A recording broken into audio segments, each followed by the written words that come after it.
Alright everyone, welcome, good evening, hello, good afternoon, good morning, depending on where you are.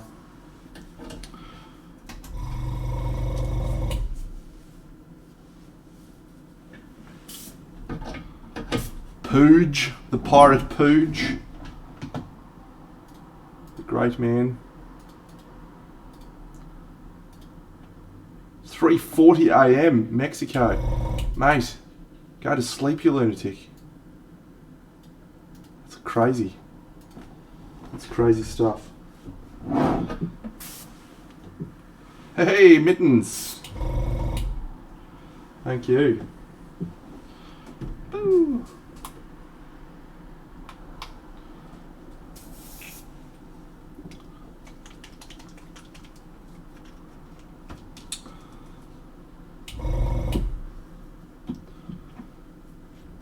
Yeah, shit, I forgot to change that. I was a bit under the pump there. I had my fucking light fall off just before, unexpectedly, so I had to fix that. Just fucking put me all out of whack. Today is in fact the 6th, and we are painting Eldareon.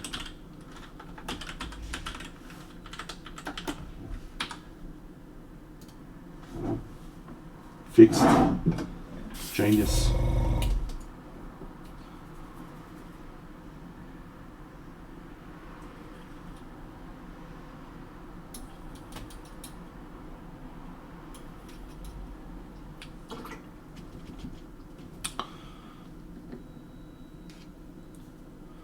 $2. G'day. And g'day to everyone else. Remember the 5th of November, the gunpowder treason and plot. I know of no reason why the gunpowder treason should ever be forgot. Maybe. I think that was what it was. Alright.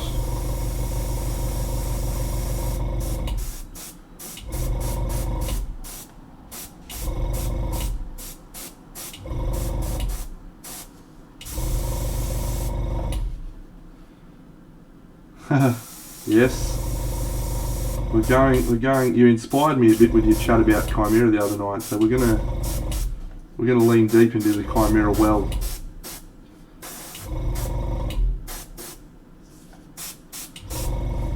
But I've started with some AK colours as a base coat.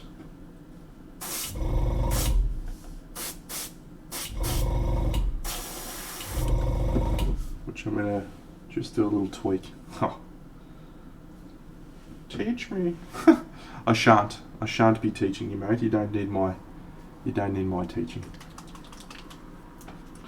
But I am going to start with a base coat of a colour, which is not normally something I do, instead of other shit. So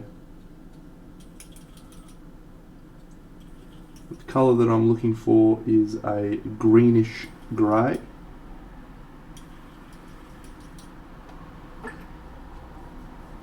This one's actually currently released model. You can purchase this one from Black Crow Miniatures. I'm not sure who the sculptor was.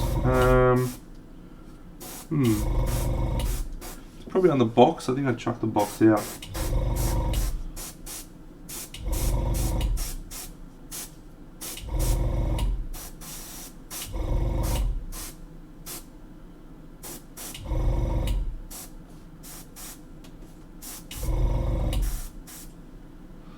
Alright, this is our base coat.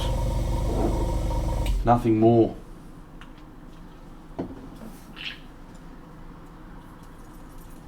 Hope you're all well, friends. It's been a good week for me so far. I'm looking forward to painting tonight.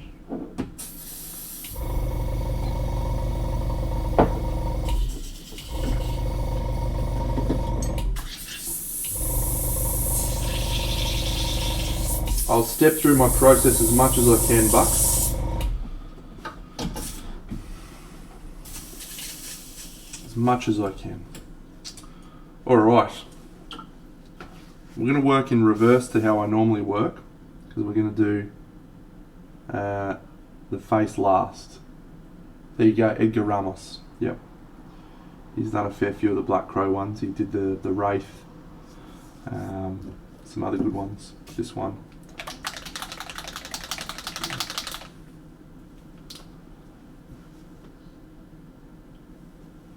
Alright, the first colour we're going to go with is Morning Sky. And we're going to mix that into a replication of the base coat colour.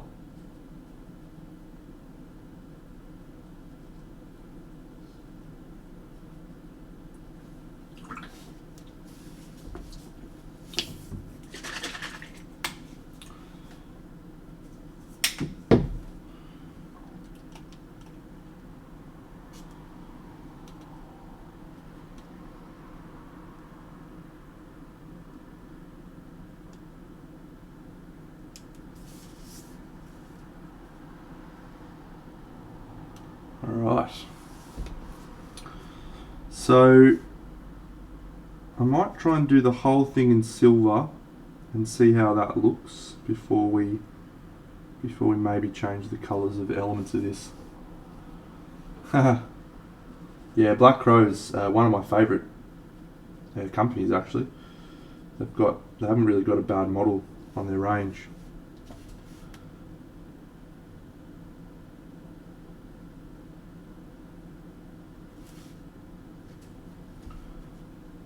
G'day, Mini Scribbler.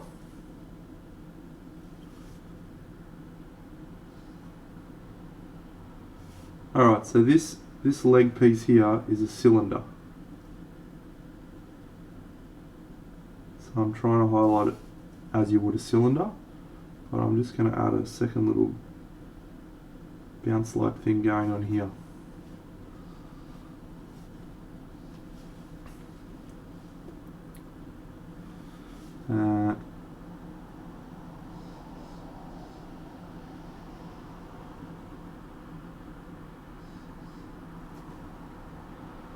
I think we might try and do some pretty tarnished metal, like this guy's been in a few wars. I'll leave that bit for the moment.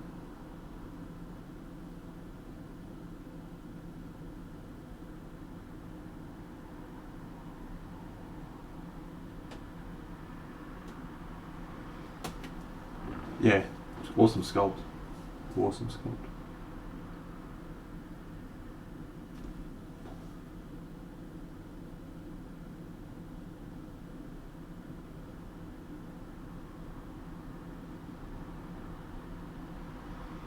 So one of the things I've observed about my own non-metallic metal recently is I haven't done a good job of zonal highlights. And what I mean by that is I tend to do even highlights across all of the areas of the metal, and there shouldn't be even highlights across all the areas of the metal. There should be areas of high value and then a lot more areas of low value, because the light's only glinting off certain areas. So I'm going to try and be conscious of that as we progress on this, where I'm going to try and have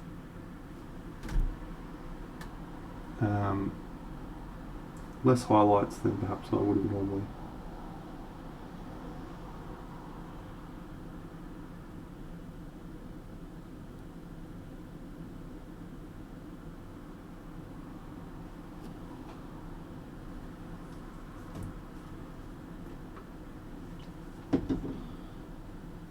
I might just have a little play around with this leg actually for a bit.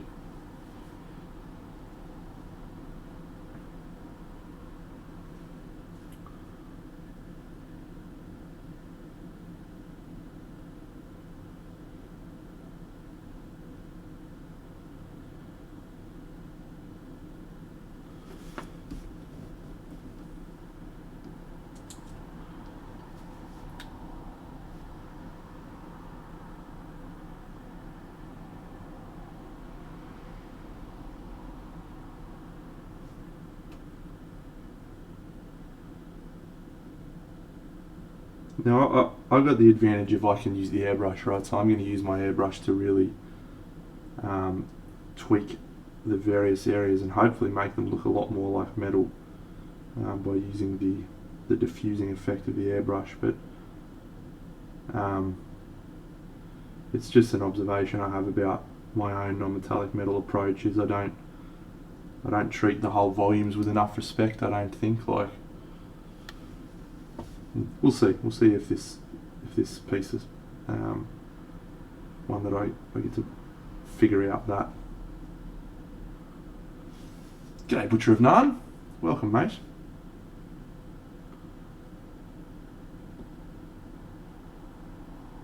Hope the garlic is flowing.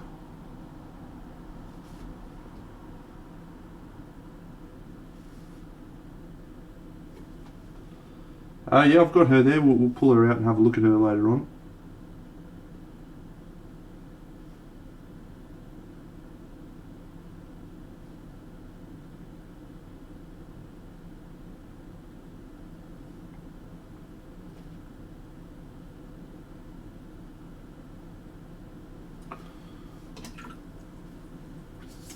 Alright, the next colour we're going to move into is Iron Hue.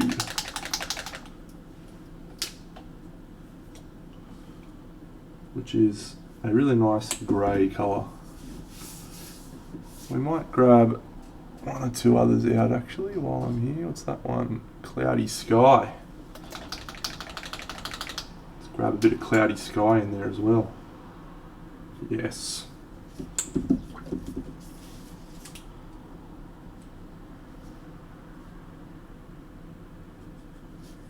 G'day, Space Toy.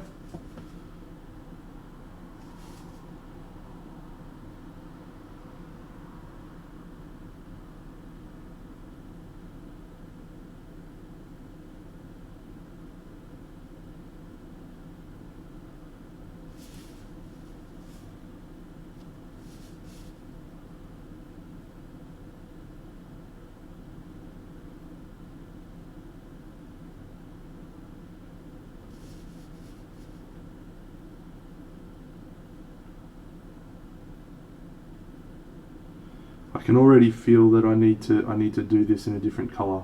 It'll need to be broken apart. G'day, Sleepy Slang, what's going on?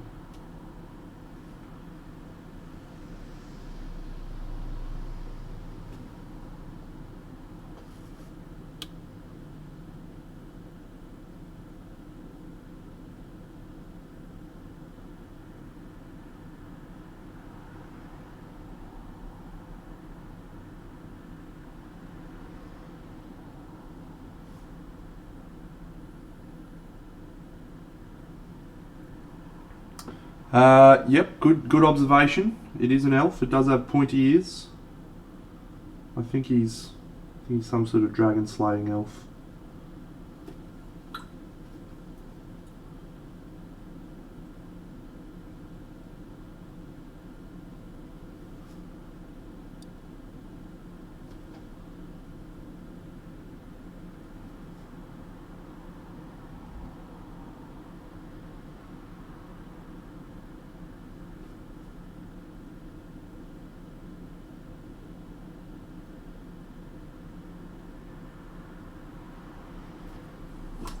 G'day, Honey Bunny.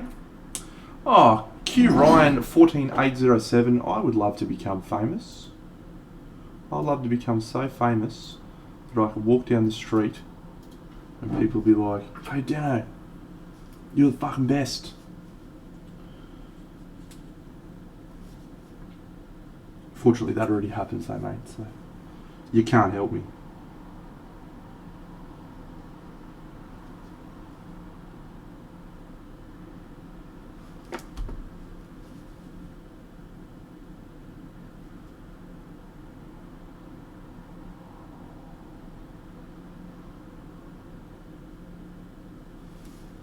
Oh, I've got 2 episodes to go of the 2nd season. Fuck, it's good. Yeah, I think it's going to be my favourite show that I've watched this year.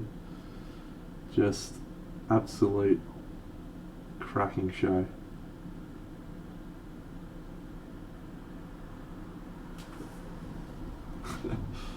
Cracking show.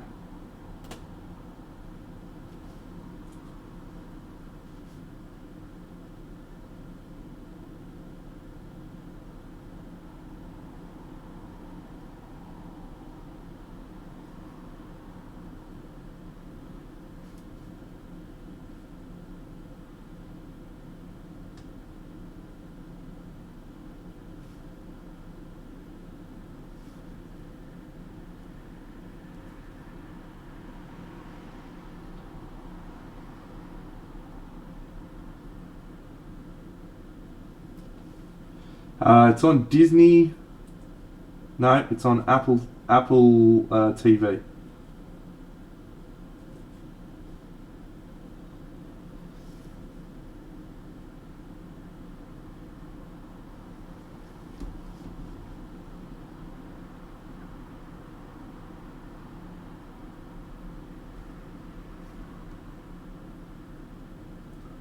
So I'm using a combination here, Bucks, of Iron Hue and Cloudy Sky.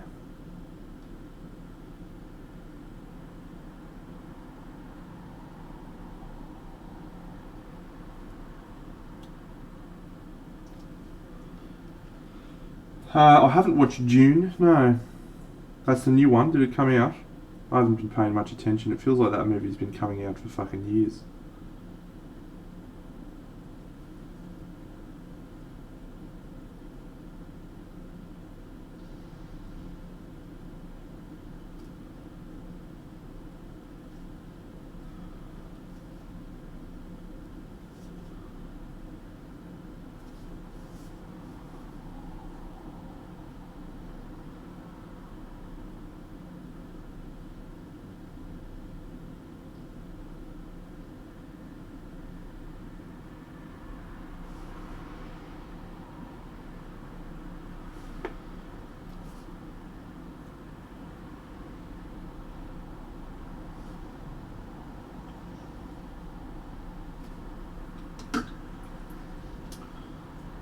Alright.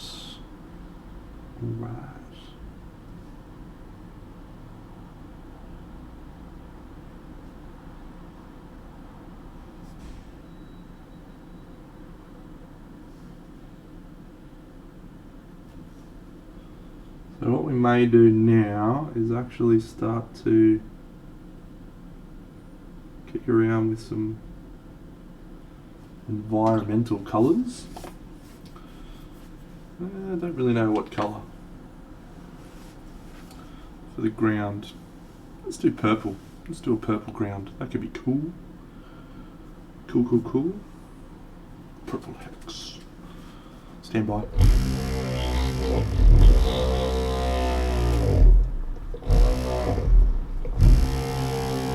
Oh yeah.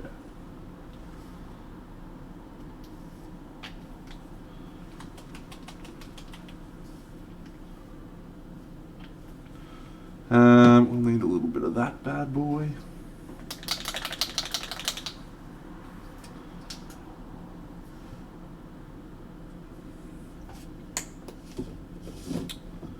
And that.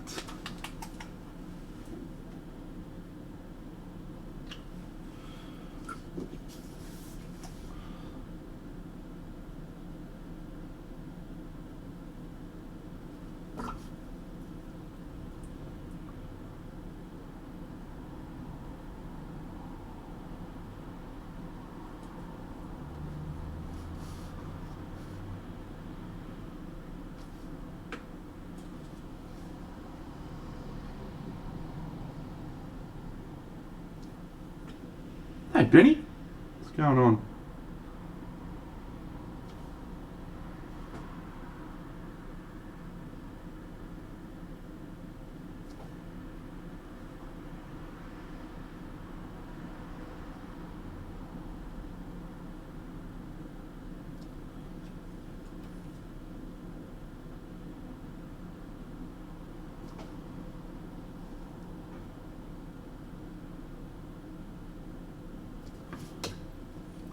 Ah, caveman. Nice.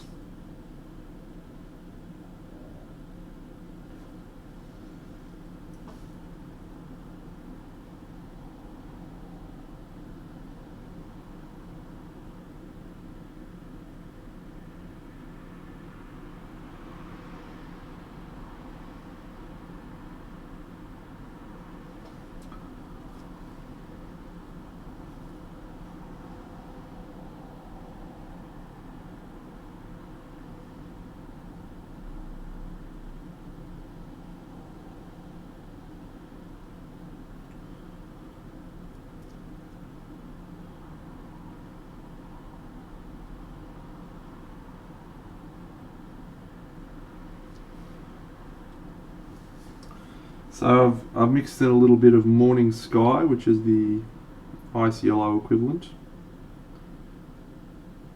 So it's playing along with their Vallejo colours. I think it's really, really good colour.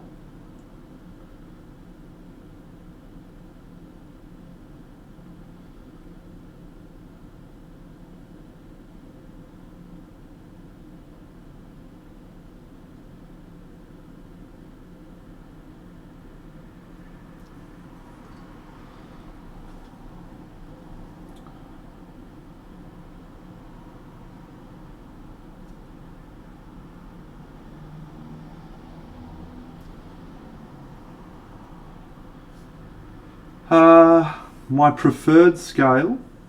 Look, I think I prefer busts. Like bust painting is really cool, but there's something nice about building a really cool base and having a really cool story for your 75mm figures. You can't really do that on a bust as well.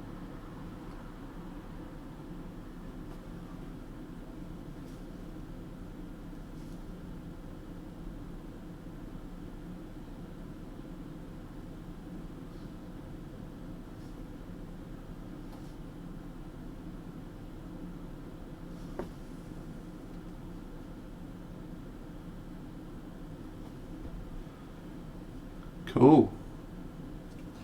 So the final step is I'm just going to mix a little bit of that Morning Sky with some white or off-white, and just do some really sparkly bits.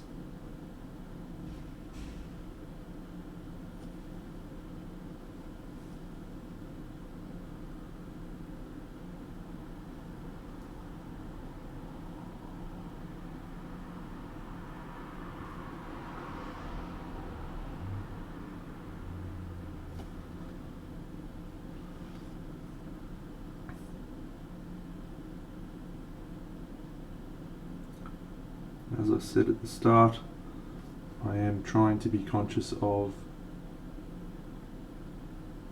the zonal highlights of the metal.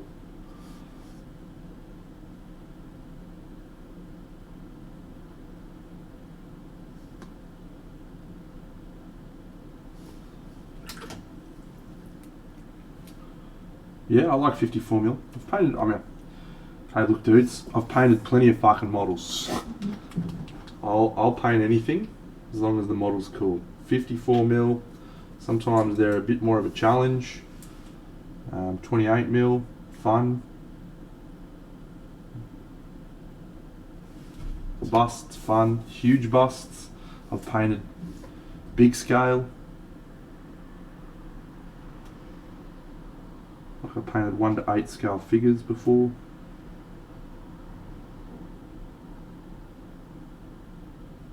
I'll do it all, friends.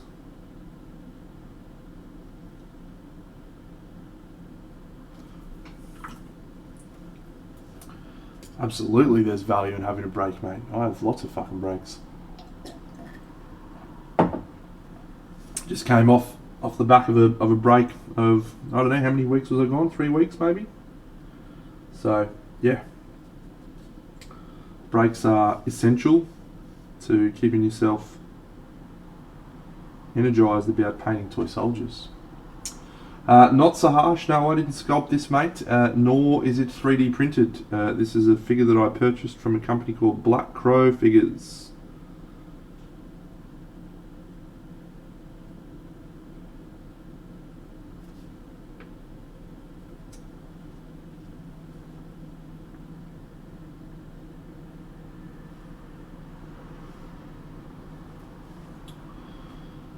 So let's do.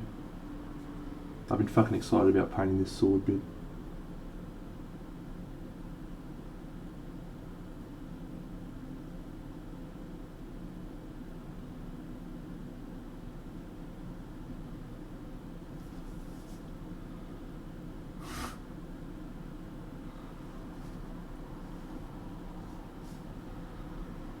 I do have, I've got a list of things I want to try and do, right, in this hobby. And sculpting a figure is on the list. I've done bits pretty reasonably. I've sculpted some busts that are less reasonable, but I'm a long way off doing a figure for reals. So yeah, definitely have a rest, mate. Nothing wrong with having a rest.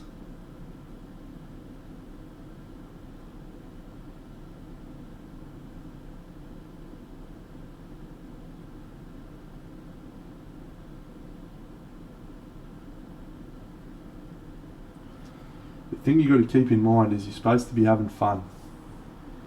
And if you're doing something and you're not having fun, you're doing it because you feel like you have to achieve some goal you've set yourself. That may be counterproductive. I honestly think one of the reasons why I've been able to improve is because I've focused on enjoyment as opposed to improvement.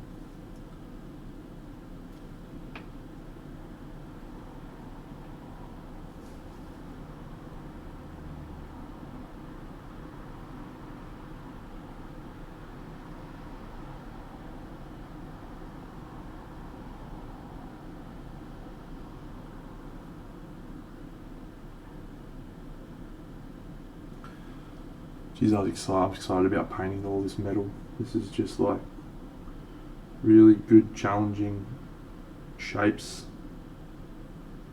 You can assess how I'm actually travelling with my non-metallic metals at the end of this piece.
So I'm hoping that once I've completed all of these sketches of the metal texture that I'll be able to do some really fine detail airbrushing and sell all of this.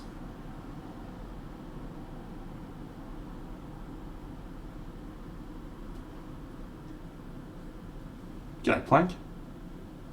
That does sound nice, mate. How good. Cool to have something that you're passionate about and your kids be passionate about as well. I've done some little painting with my niece.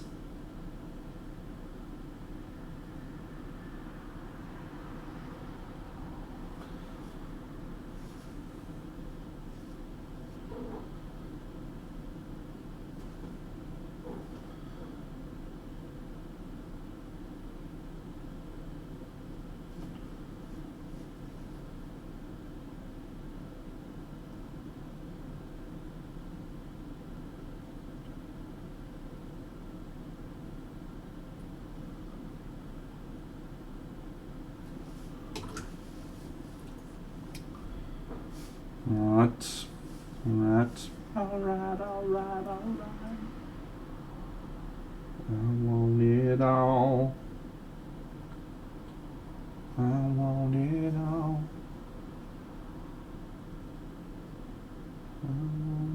all. I want it now. Into the future.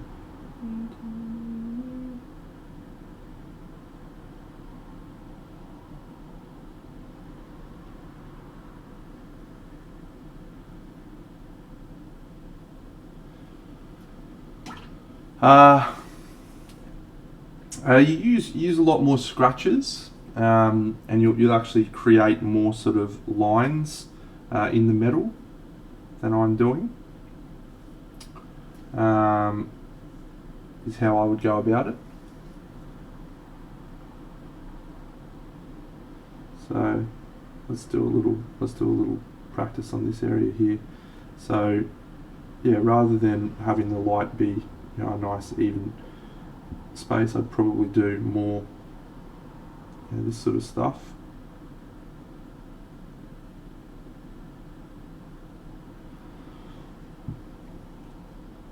And then continue to build up the highlights in that same fashion.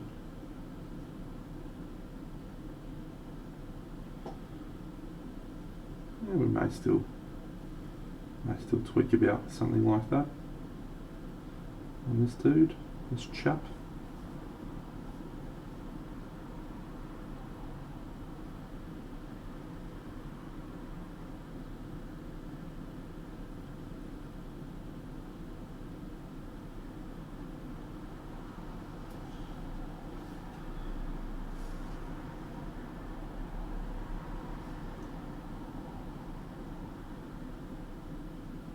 I think there's people that are much better than I am to be asking that question to, though. This is non-metallic metals, NMM, if you will, is far from a strong suit of mine. I'm really trying to have been trying to develop it for probably the last 2 or 3 years, really. Get to a point where I feel like I can do a convincing metal.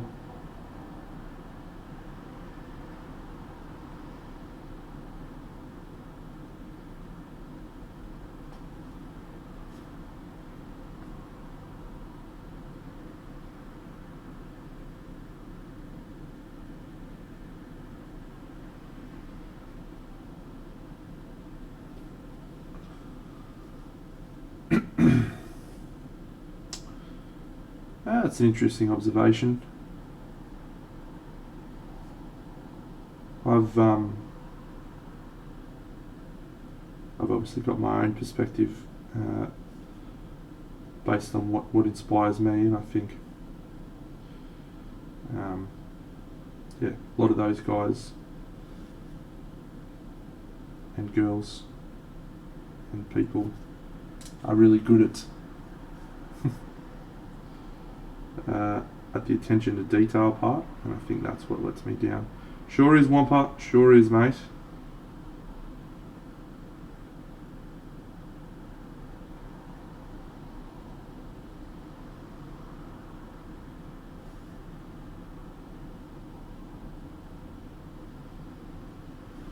I mean, I've probably got similar brush strokes. Also, capability of manipulating my brush strokes in the same as most of those painters. I just don't have the patience.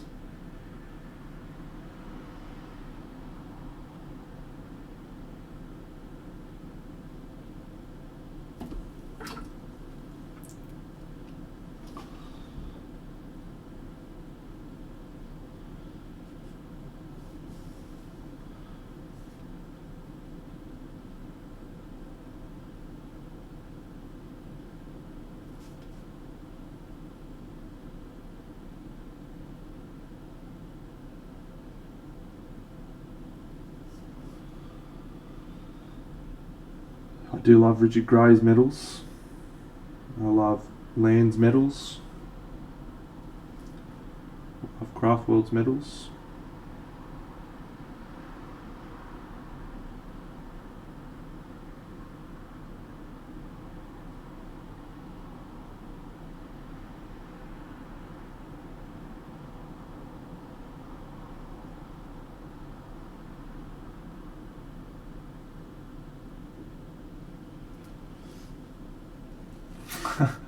Oh yeah, Code Revenge is awesome. How many projects have I built and painted this year? Let's have a look. Let's have a look, shall we?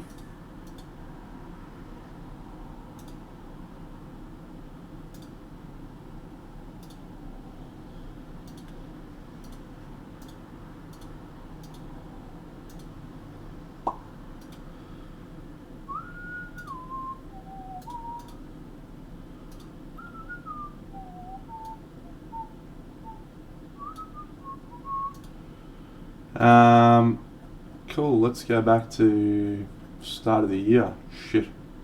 It's going to take a while.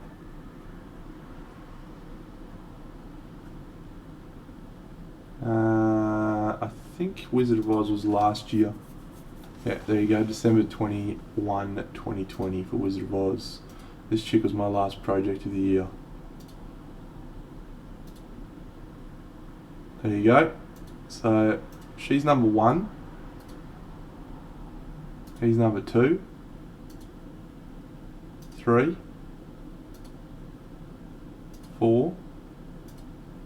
5. 6. 7. 8.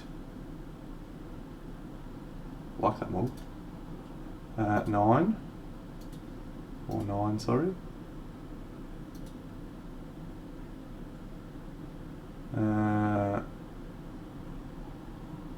10. If you want to count that as 1, which I do. 11. 12. 13. 14. 15. 16. Camelot 17. 18. Let's call Curse City 1. 19. 20 for this guy. 21. 22. 23. 24, not including any Underworlds models.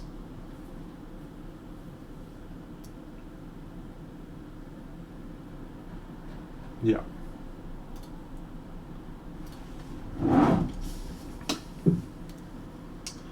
So 24. 24 projects.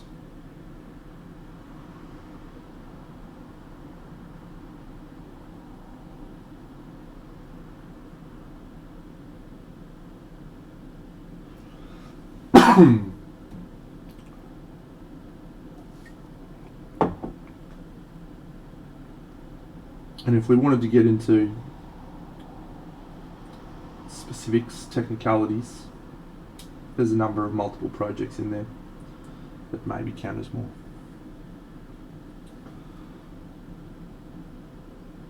Yeah, maybe. That's okay. They're one project for me, mate, so...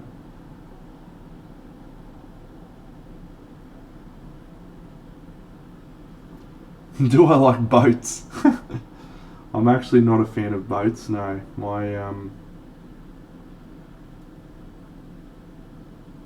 My preference is to remain on solid ground as opposed to going out onto the water. I can swim fine. I've been on fishing boats. I don't dislike boats, but I'm not going to voluntarily spend time on a boat if I can avoid it.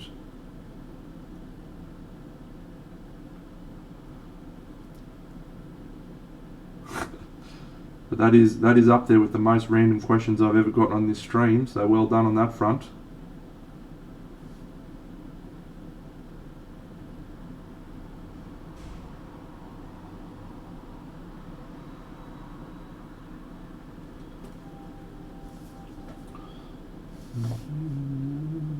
Just with the light of day, light of day.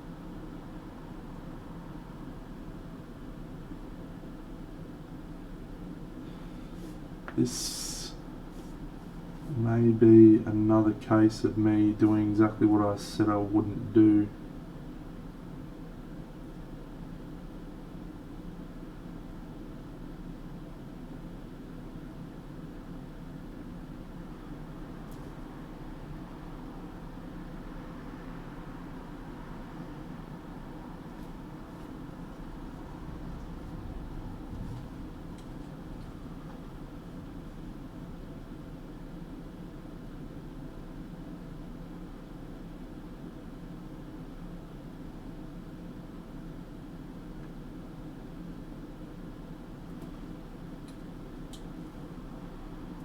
G'day Shadow Illustrated, how are you mate? Thanks for stopping by in the middle of your day.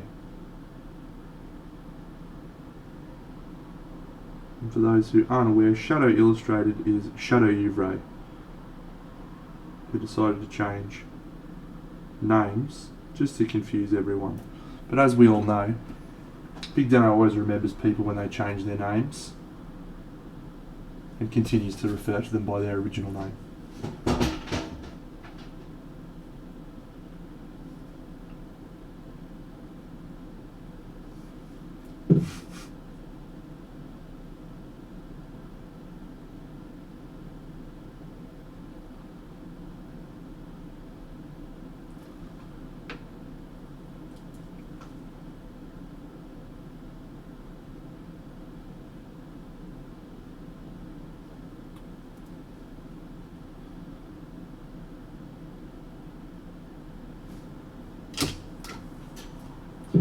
All we need is yes we do. Your love grows with the light of day. Light of day.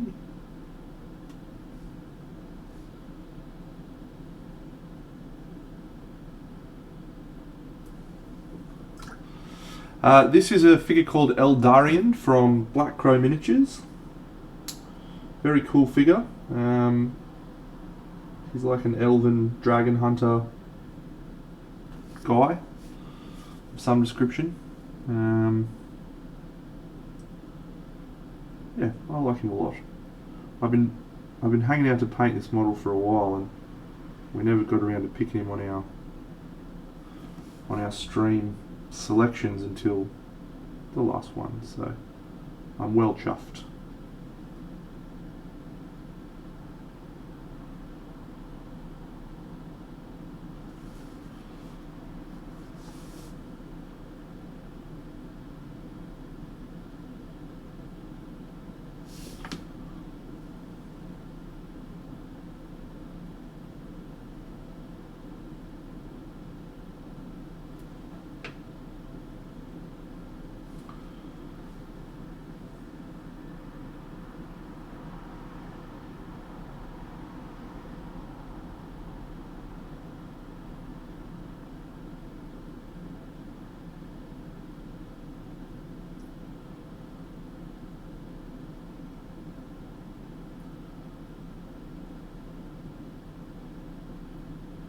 That's a fun weapon to paint, I tell you what.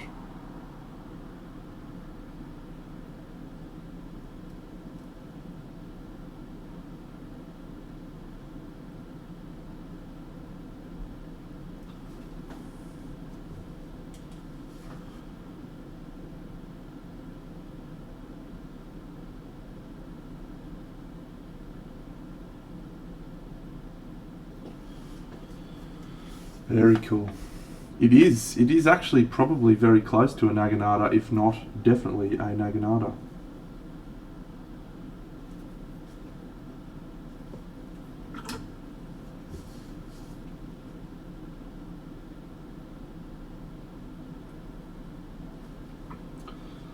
And I of course know what a Naginata is because I used to play a campaign of a Dungeons and Dragons setting called something. What was it? Was it Legend of the Five Rings? No, it was definitely something to do with five rings, but it was a Eastern themed campaign setting. And there was like different clans that you could belong to, all the weapons. Yeah. Legend of the Five Rings then. Yeah, it was. Okay, cool. I thought I remembered that. And I just remember I wielded a Naginata because it was a very good weapon, statistically speaking.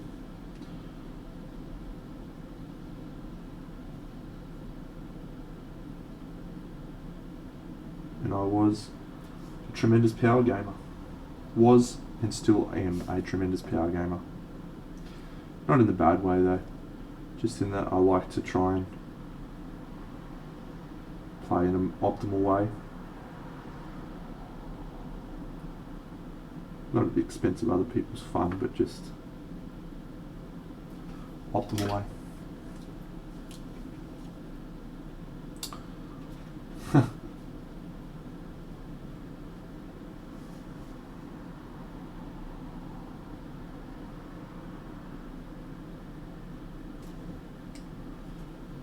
I might just turn this down.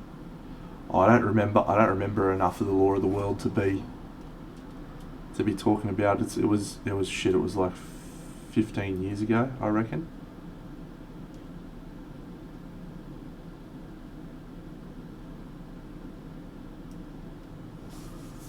That I played it, so.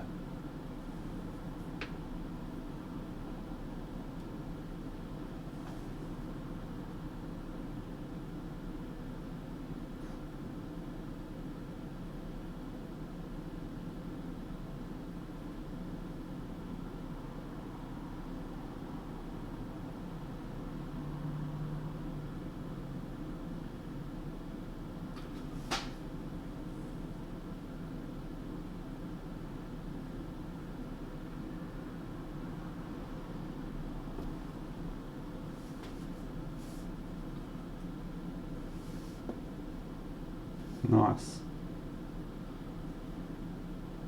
So yeah, that was my first real genuine foray into D&D. Was with that group. We played a really awesome homebrew campaign. I played a barbarian, half-orc barbarian, optimal stats. For me, it was 2001 to 2002 because it was when 3.5 had just released. Actually, no, I think it was 3rd edition had just released. So we were playing 3rd edition, and then while we were playing, over the course of the next few years, 3.5 came out, and then we stopped playing not long after that with any regularity.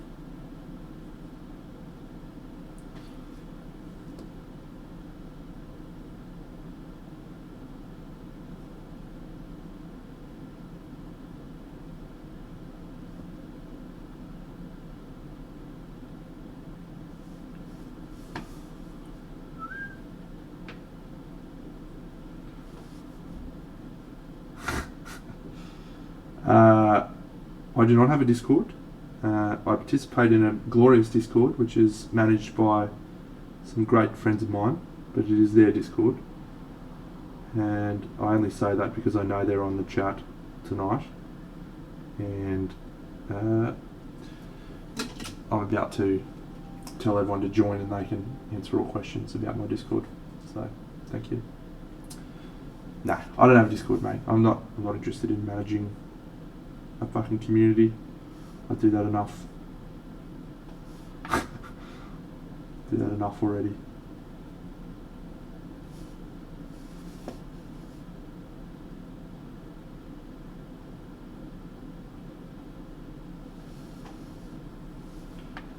But if you ever want to chat, you can always catch me on here. For any reason. Or on any of my other social profiles. I'm not a hard man to find.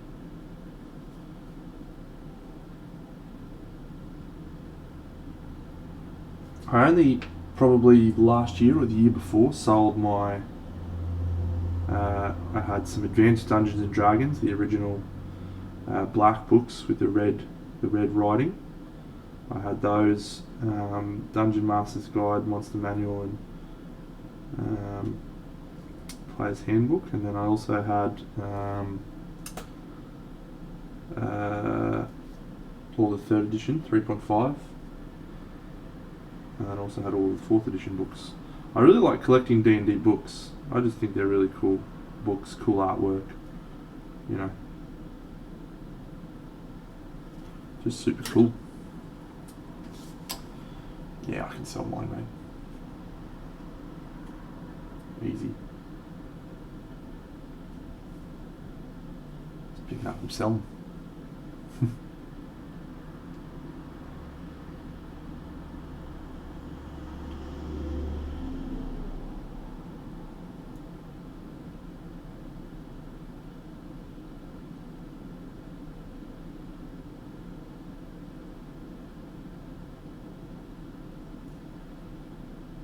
Jamie Tot, Jamie Tot, Nickajags.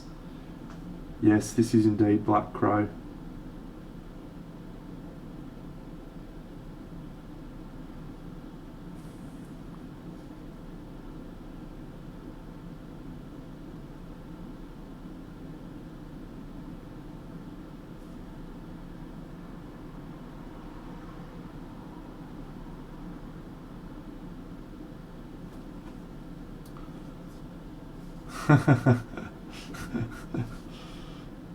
Oh, I can't.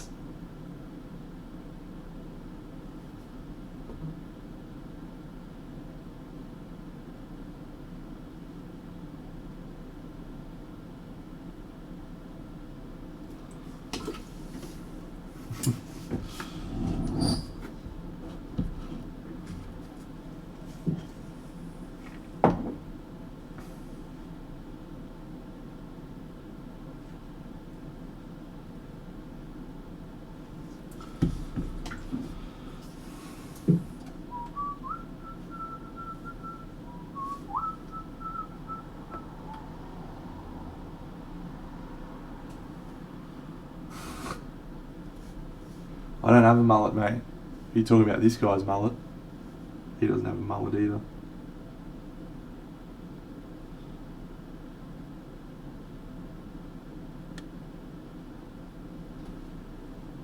Oh, you've got one, you legend. You should have a bet with Swanee.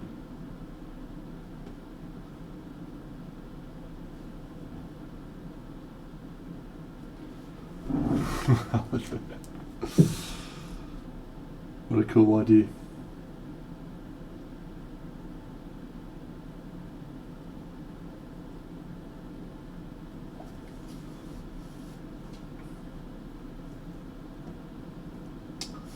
All right.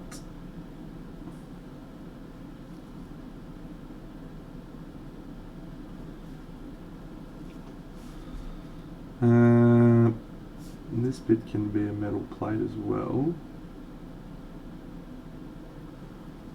That will be a different colour. That can be... well, I might make everything here metal.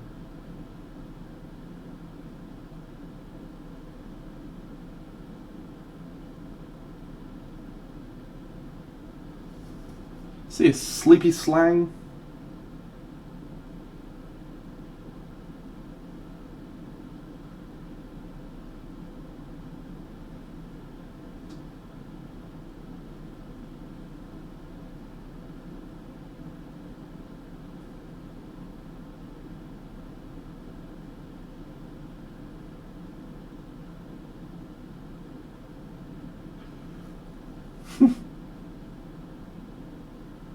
Try not to do that, mate.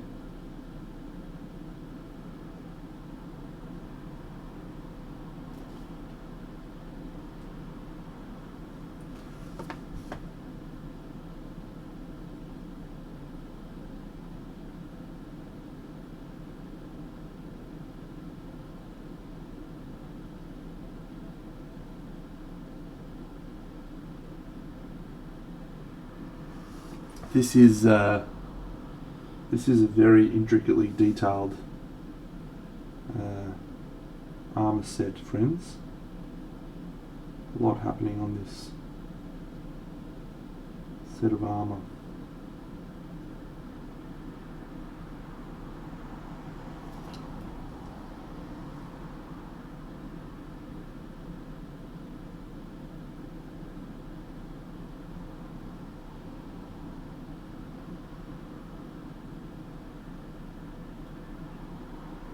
So I'm going to try and do all of the metal, and then I'm going to try and use the airbrush to glisten and smooth and tweak, and then we should be able to move on to the rest of the figure.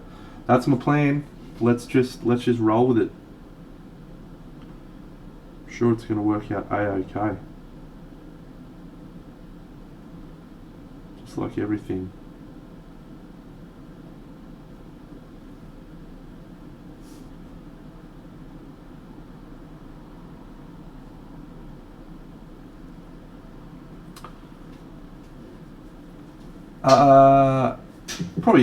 Probably matte finish.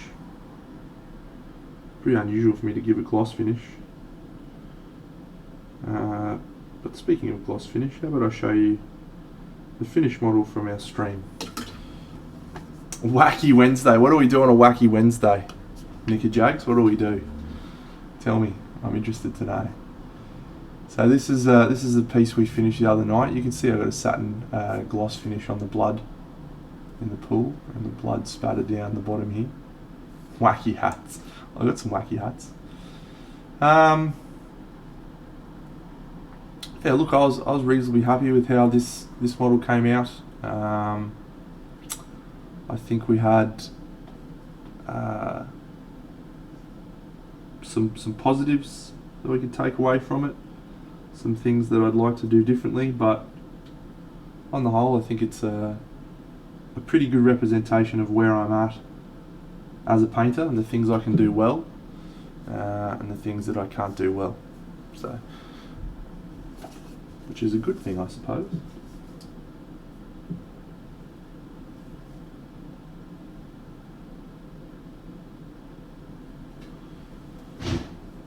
Thank you, mate.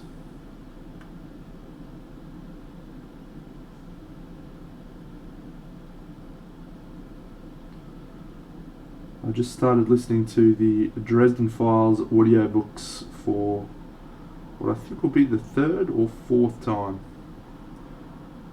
They are very, very good if you haven't read or listened to them. Exceptionally good. Is he retiring? Did he announce retirement, Benji?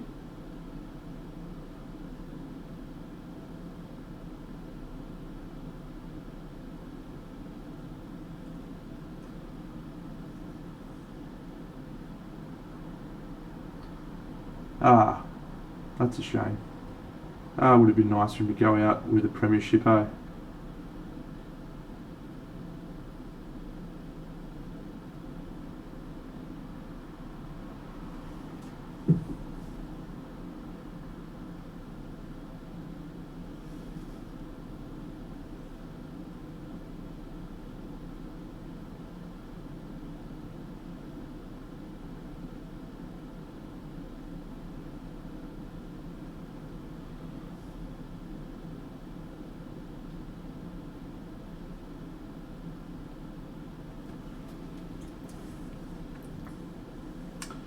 Hey, Mini Man, so what's happening, champion?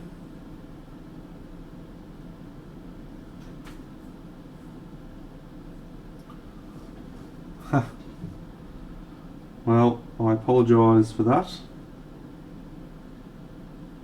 But I don't apologise that much, mate.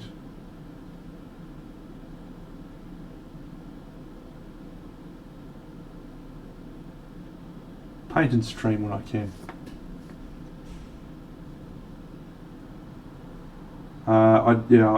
I will spend a lot of the day on the road today, Nicky Jag, so I didn't get a lot of time kicking around on Facey or anything like that.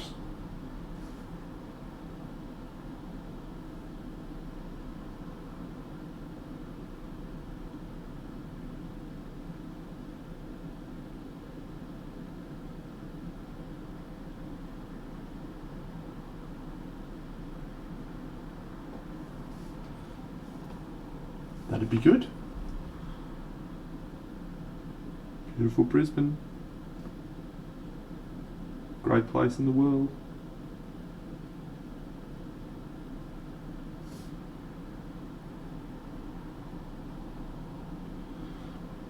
I'm going to put a few projects up for sale, friends, on my socials, but before I do that I'll throw them up here for everyone to see first. I might actually grab them so I can show all of you great people, and I need more water anyway.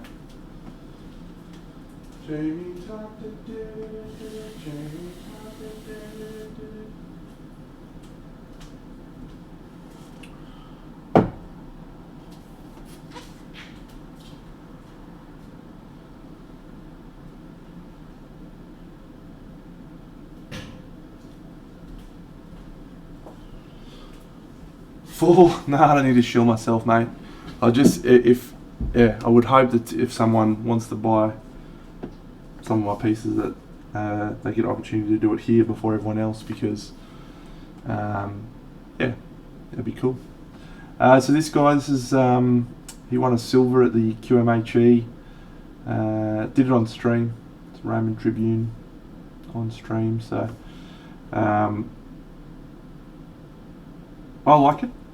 I think it came out really, really well. Learned a lot of lessons actually painting this one that I think have helped just around the gold, the medals that I did. But yeah, so he was a silver, so he's going to be for sale. This one, which one? A gold, Blood Temple, Mindworks Games. Did have a sale for that, but that fell through. So, g'day, Djalbat. What's going on? So she's another one. She got a gold, and then the two that I just recently finished, which is Niobe with the Eye of Sauron, Palantir, and Poku. So I'll be selling all those. So if you're interested in any of those, you'd like to purchase them, you're welcome to send me a message. Do not feel obligated. I like you all just exactly the same, irrespective. What's going on, Djalbat?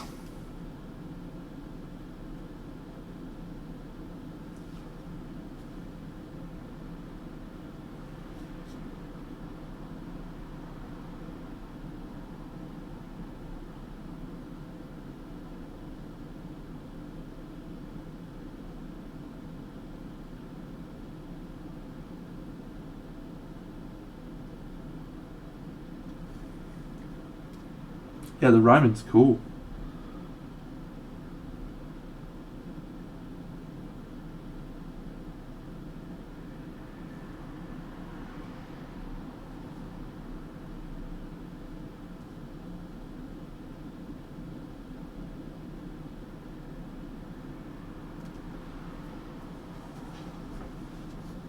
I had, my dad bought me for Christmas one year a book on ancient Greek and Roman mythology. Still have it. He got it for me when I was like, I don't know, 13 or 14.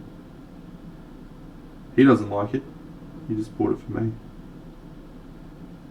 Because he knew I liked it. Very nice. Thanks, Franco. You fucking legend.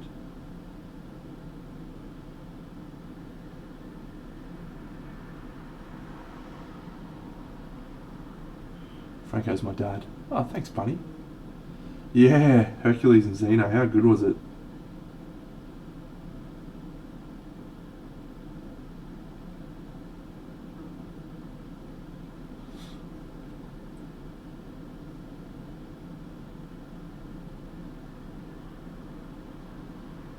Yeah, I used to love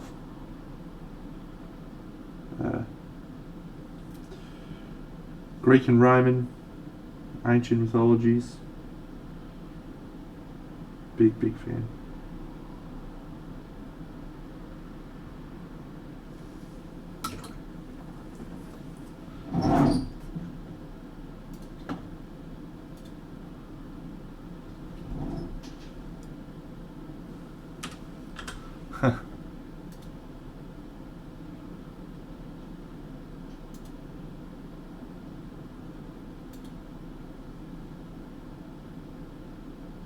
Maybe they could have spent 145k on buying some players that aren't shit house, eh?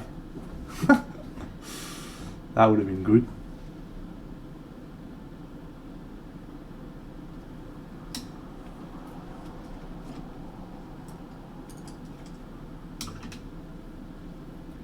Did you? That's awesome. Yeah, I was a big nuffy in ancient history. That was one of the only classes in high school that I did well in. I think I got an A in ancient history. Yeah, I think we probably would have. But I was also a dickhead when I was a kid, mate, so...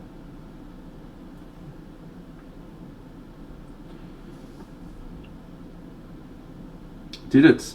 What are they going to get from my account, mate? There's fucking nothing on there.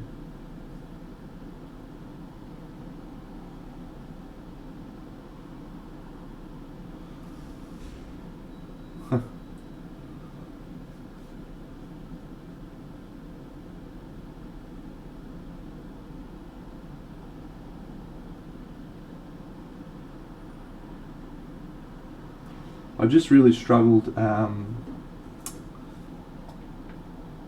not being a fuckwit, to put it politely.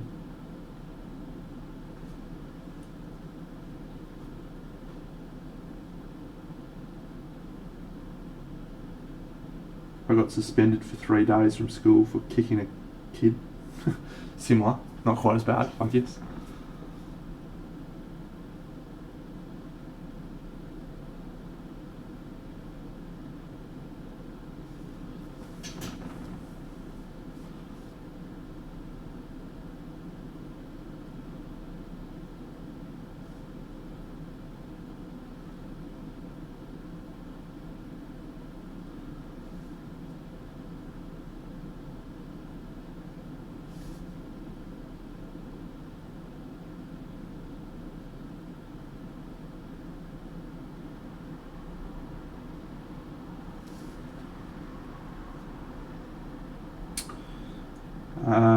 I've mellowed a lot too.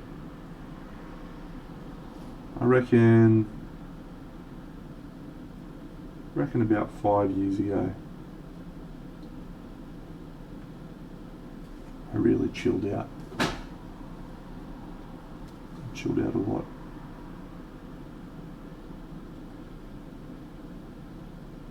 And the time my wife and I separated,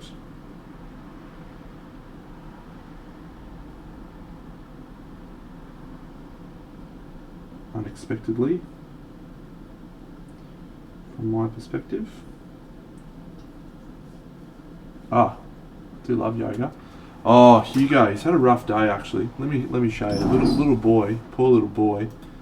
He had some pig's ear last night, and he got up this morning and he probably just ate a bit too much pig's ear. I'll blame me for that because I gave him a big one because we had fish and chips for dinner last night and I didn't want him to just be pestering me because he always comes and just is like, "Oi, give me some fucking food," all the time, just all the fucking time. So I give him a pig's ear and he just sits there. So anyway, he got sick. He got sick from the pig's ear and he spent most of today vomiting. My girlfriend ended up staying home from work, which she was going to anyway, but he wasn't well all day. So he was just like, this was him all day. She said he's been so sad. But here's one that'll make you happy. That's my girlfriend with baby Hugo. Yeah, look at how little he is. Look how little. Oh. Here is a picture of him being very sad. This was him today. He just was desperately sad. He's like, sick of your shit.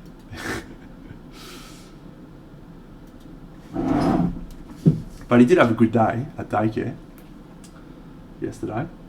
And hey, Kung Fu, we actually, my girlfriend called the vet because she was really worried about him.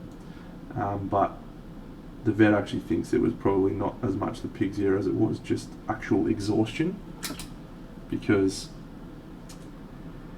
it was very hot up here yesterday and the day before, and he spent the whole day at the daycare just fucking around like a lunatic. Good on you, Lando. Get into that cardboard, kid.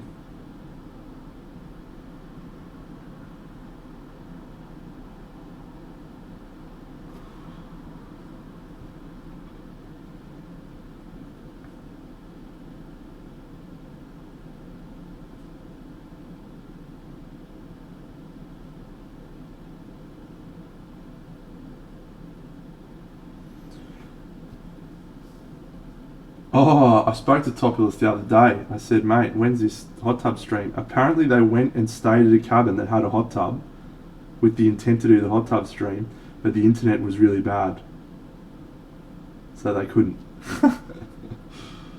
But he's committed to it. What a legend. What an absolute legend.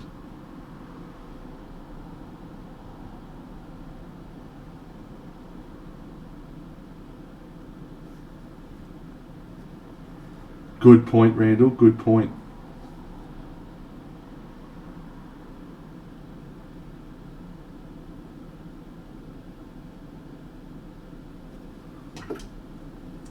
No, I shan't be doing a hot tub stream, mate.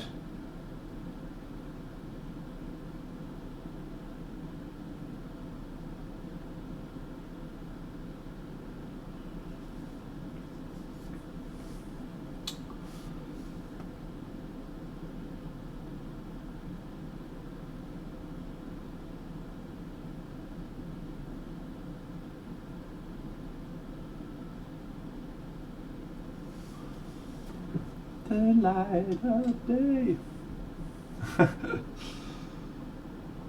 I am big, I am not muscular. Not these days. What we should do is we should get Nick Jaguar to do a hot tub stream. Get him to paint some models in a hot tub.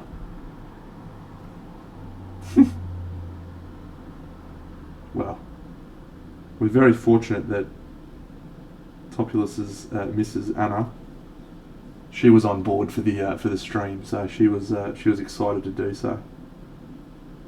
Excited may be the wrong term. She acquiesced.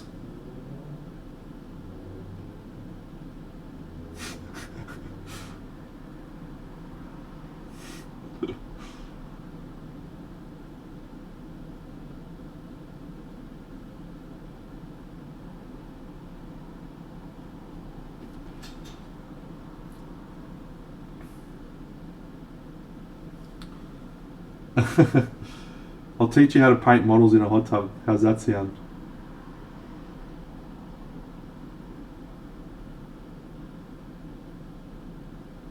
You've been saying you want to paint models for years. This is your chance.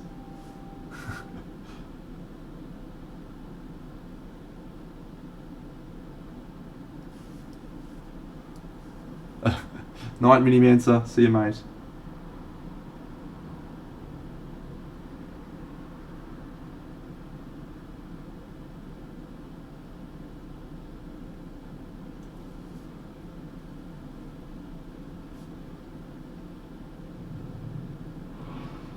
Mr. Not So Sinister. 6 months. Wow. Thanks, mate. How crazy. How crazy it is.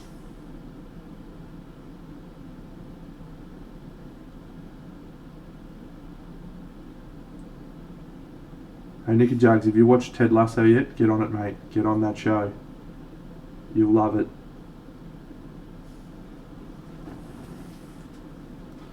Huh.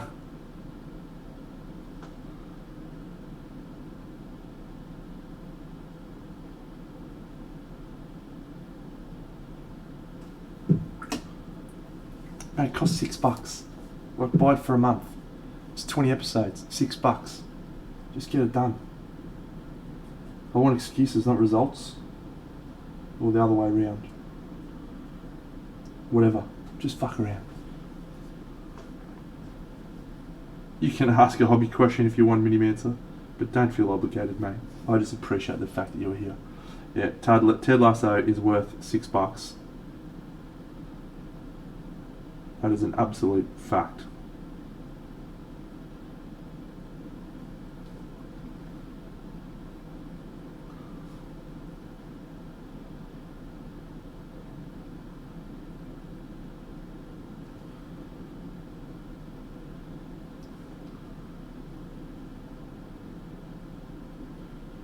So I said at the start of the stream, one of the things I'm observing about my own non-metallic metals is a real lack of tonal contrast. So I'll have all of the areas be painted with the same value shifts.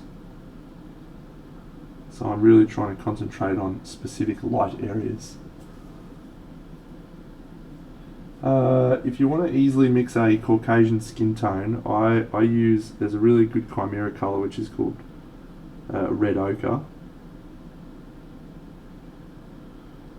which if you mix with a little bit of white and a little bit of yellow, it's very close to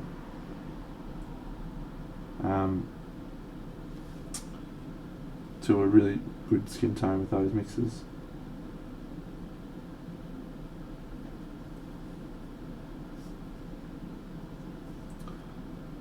What's that? Break your arm? Be out for the season?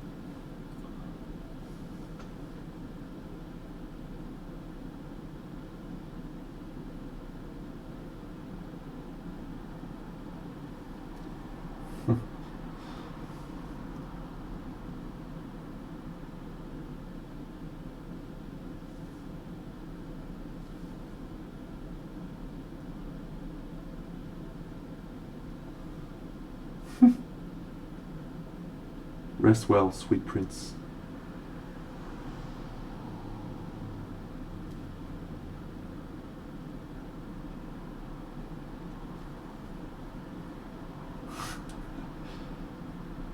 See you, DJ.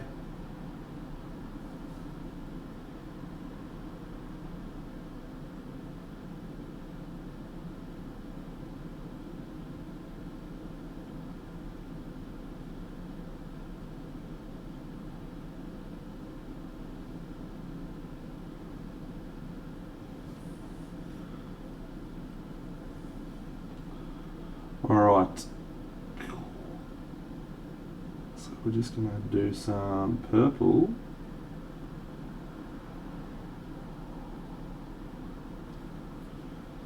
And then I think we might use some airbrush.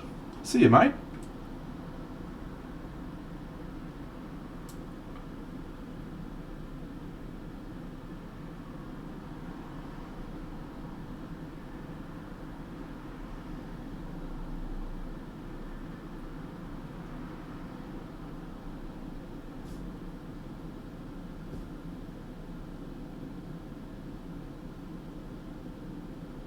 Alright, we're going to do some airbrushing now because I want to know if this is actually going to fucking work the way I think it is.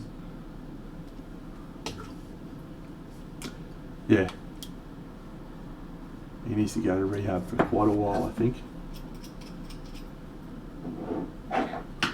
He's just a painter.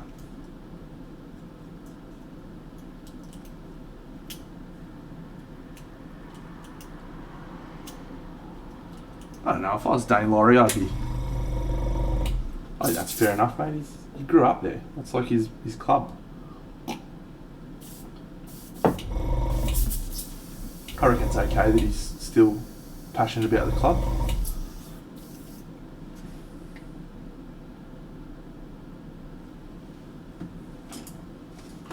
Sort of.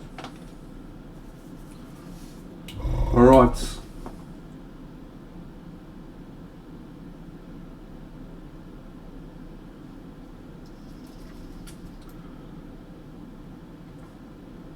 This is going to be a high value highlight colour.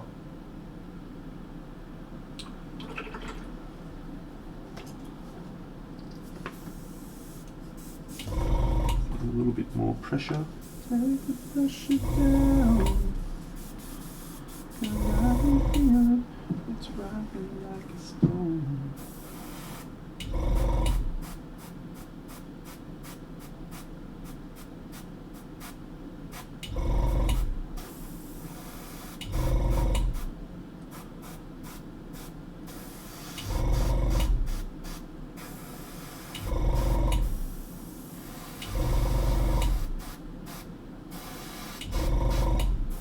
They got nothing else to fucking talk about, have they? Fucking Tigers.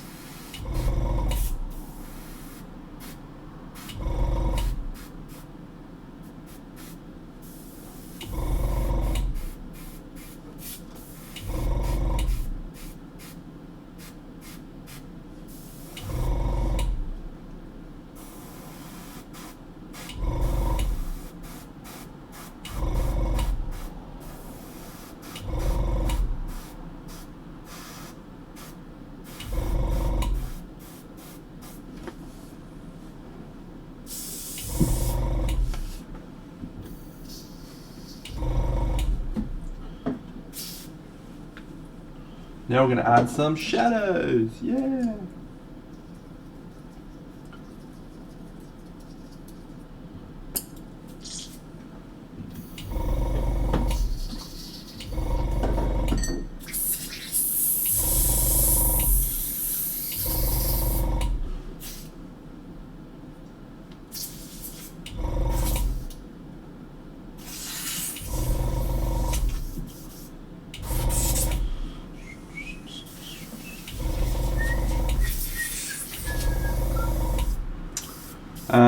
want to use for shadow? This contrast paint, I think. Bit of shyish purple.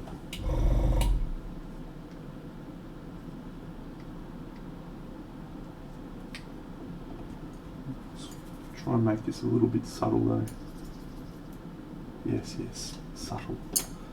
Big deno. Not two words normally associated together.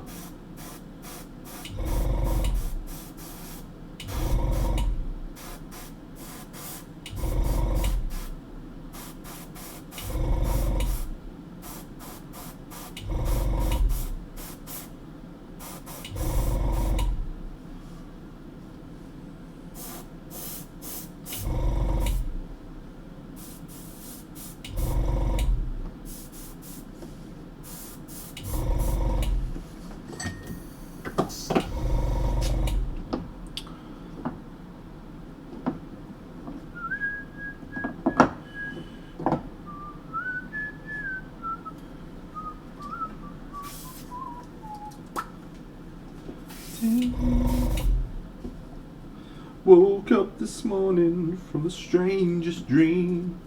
I was in the biggest army the world had ever seen. We were marching as one on the road to the Holy Grail. Started out seeking fortune and glory. It's a short song, but it's a hell of a story when you spend your lifetime trying to get your hands on the Holy Grail. All the nobles scattered, they were hiding in the snow.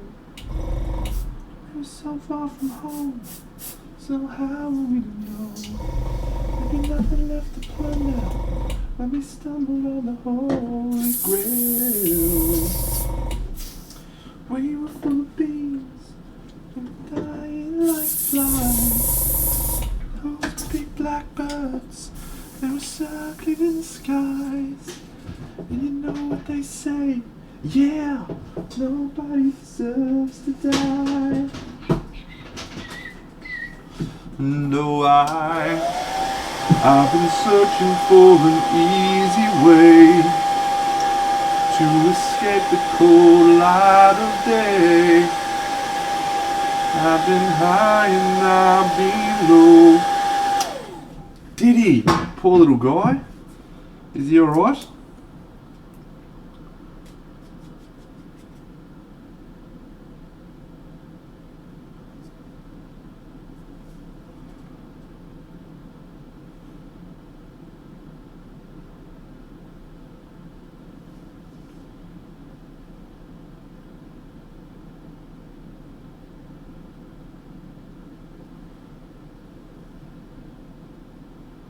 Poor little fella.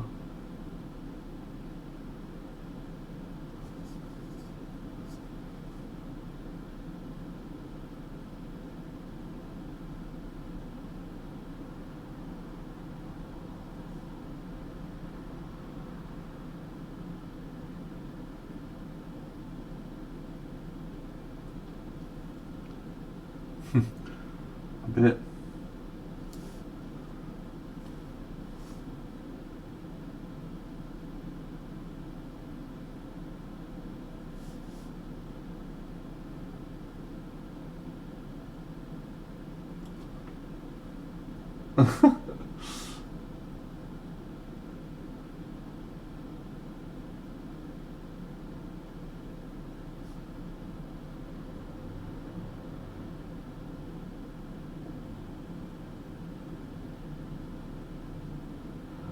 Dogs, man, eh? It's absolute buffets.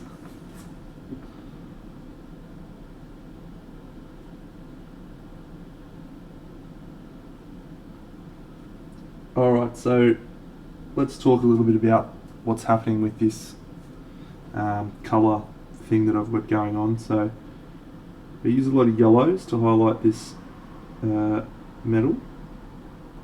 And so what you're seeing is a little bit of contrast between the yellow and the purple. So it should, from that perspective,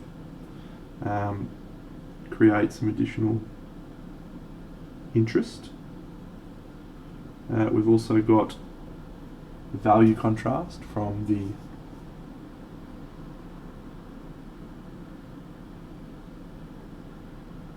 light and dark, and then we've also got a little bit of texture contrast with the warm and the smooth airbrush colour, and then the little scratches and textured bits that I'm painting in now.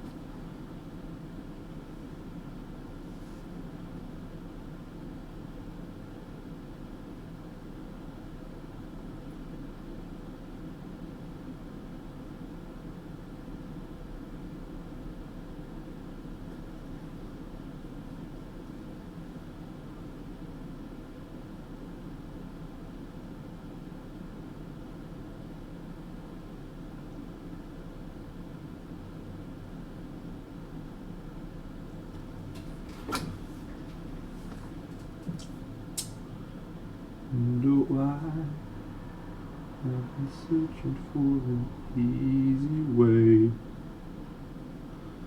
to escape the cold light of day. I've been high and I've been low, but I got nowhere else to go.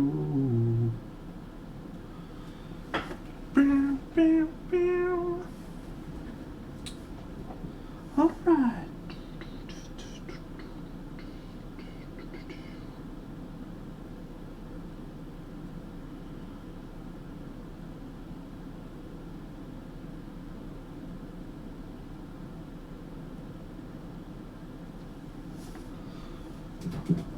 Alright, so that's what it looks like up close. This is what it looks like a bit further back. So I think that looks okay.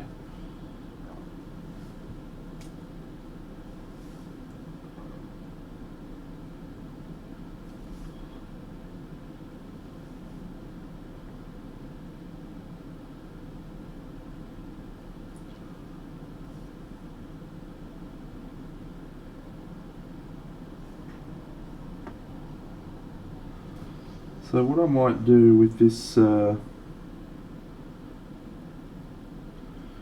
panel here, I wasn't sure how I was going to approach it. I don't think I want to do gold. I think I'll do like a silvery, dark silvery colour. See if we can create a contrast between the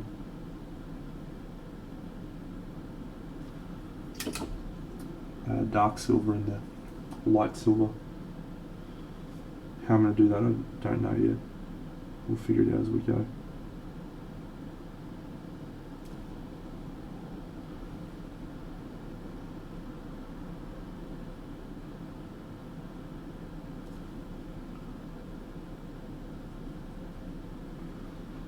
Jamie Todd did it, Jamie Todd did it.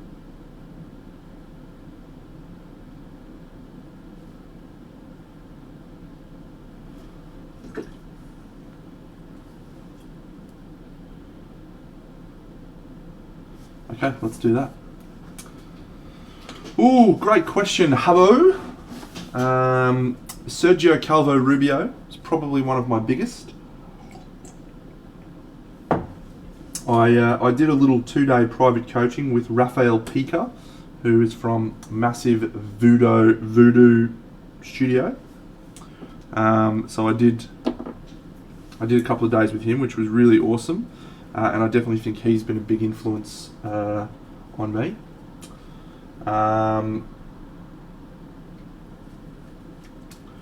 Sebastian Archer was a huge influence and inspiration when I was painting when I was younger. And Probably the person I would most like to aspire to be more like at the moment is Ruben Martinez. I think he's really pushed the Spanish style in a somewhat of a different direction.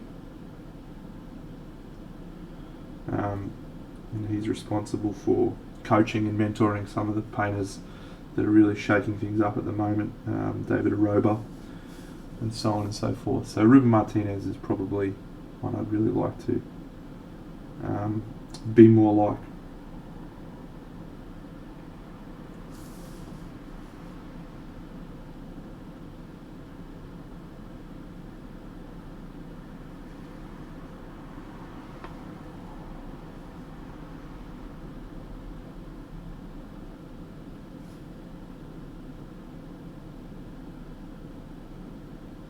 Hope that answers your question.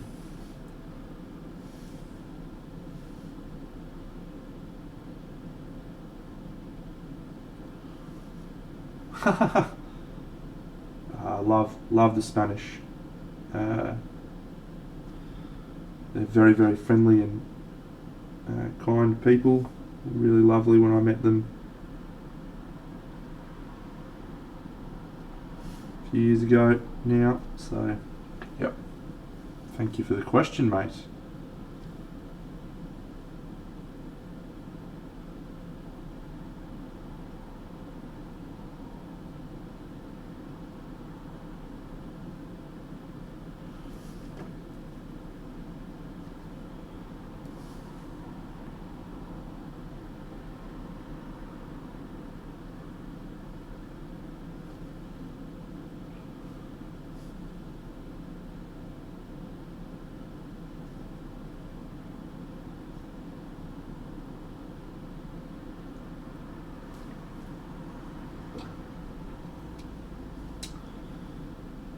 Okay, is that black bit just by itself working? That is an interesting question, Deno. I am not sure.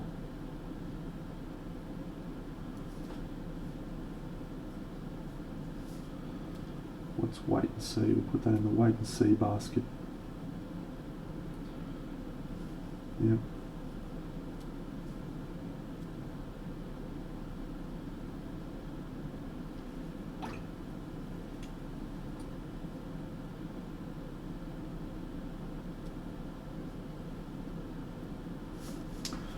All right.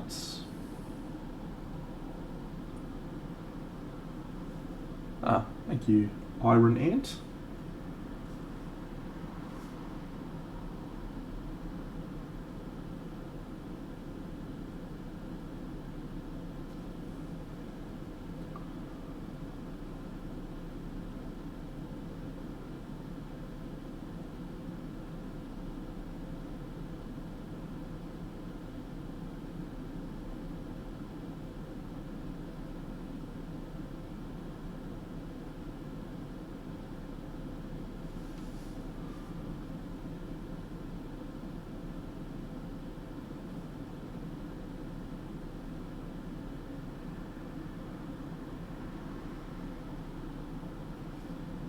Just wondering if maybe we need to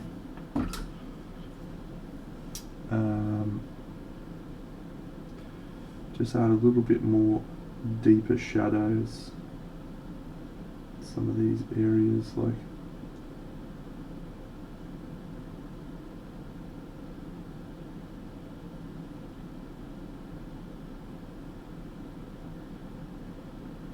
let's have a look a little bit later on. We can always tweak that later on. Easy to tweak. Work email. Beautiful on your wheels.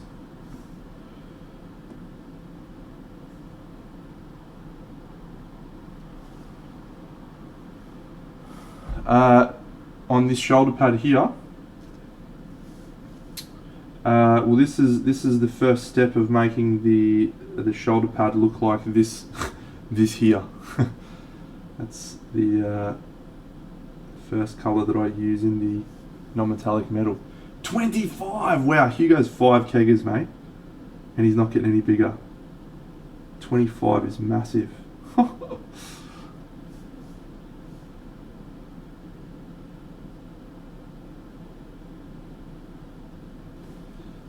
Appreciate that. That's good feedback.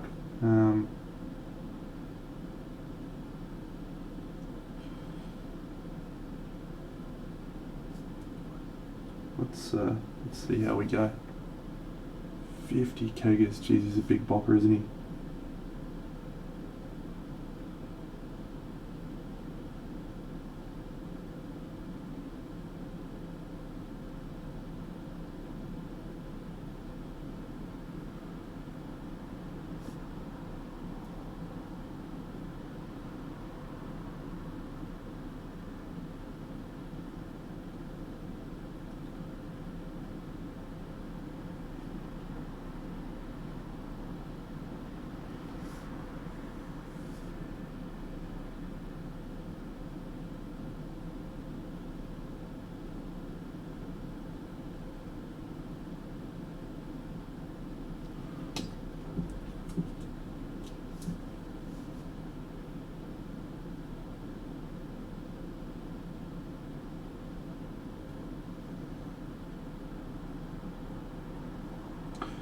He's a fucking monster.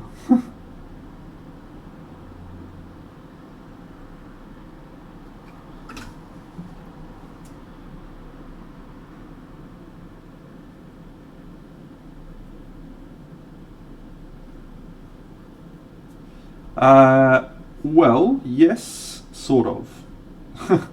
So the colours that we've used, we started off with a mixture of these two with some black for the base colour that I see, which is like a greeny colour.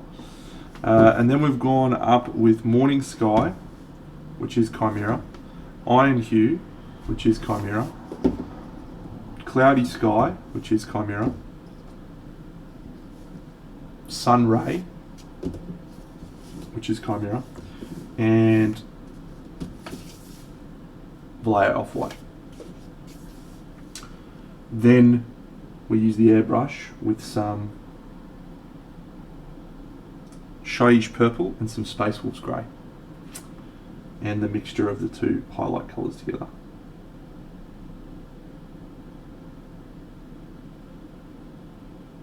So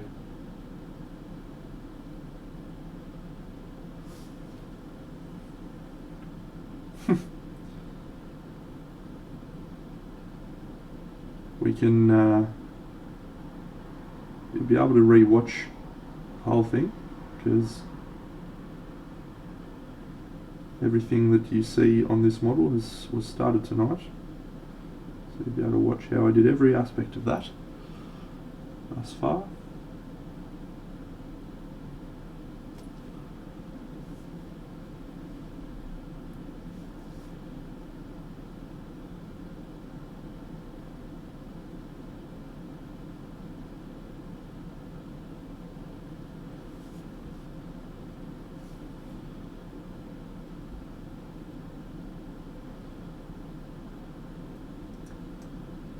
So I think it's important to understand. I've said this before, I'm sure I'll say it again many times. It isn't the colours. The colours may help depending on where you're at in your journey. The reason why the colours may help is because they create a pretty clear progression, but for it to look like metal, it's all about the technique, the placement of the lights. If you don't get that right, it's not going to look anything like metal.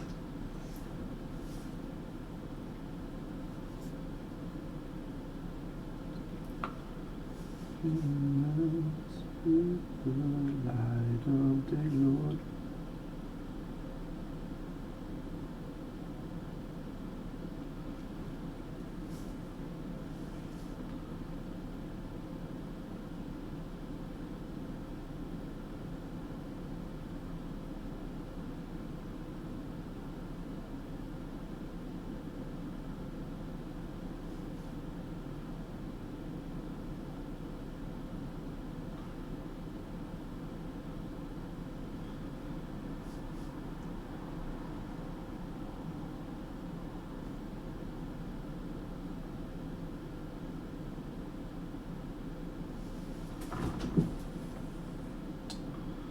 So this grey is a really nice, nicely toned metal colour.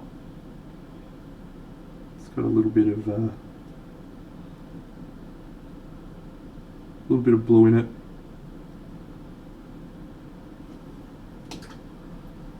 It's just a nice colour all around, really.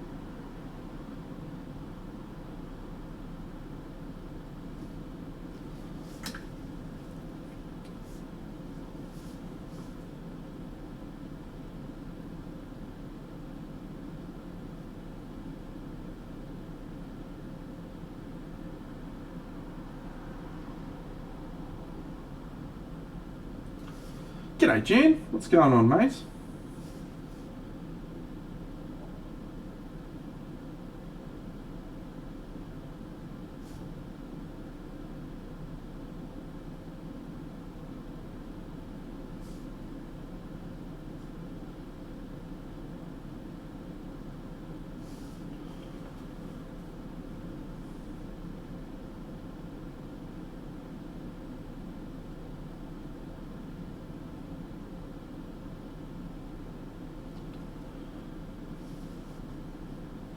Yeah, going well, champion.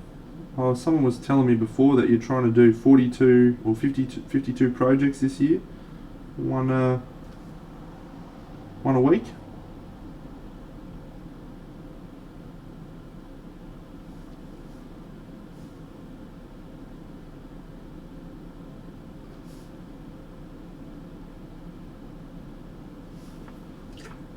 That is an admirable goal, if so. Tricky one though. I've done it.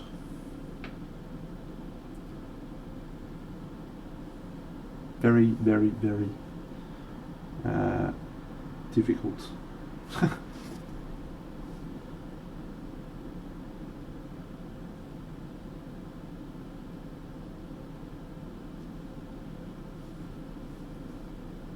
Yeah.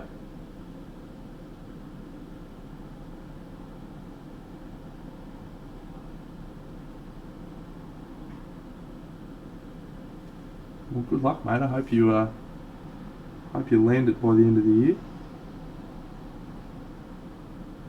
It's always nice to set yourself goals.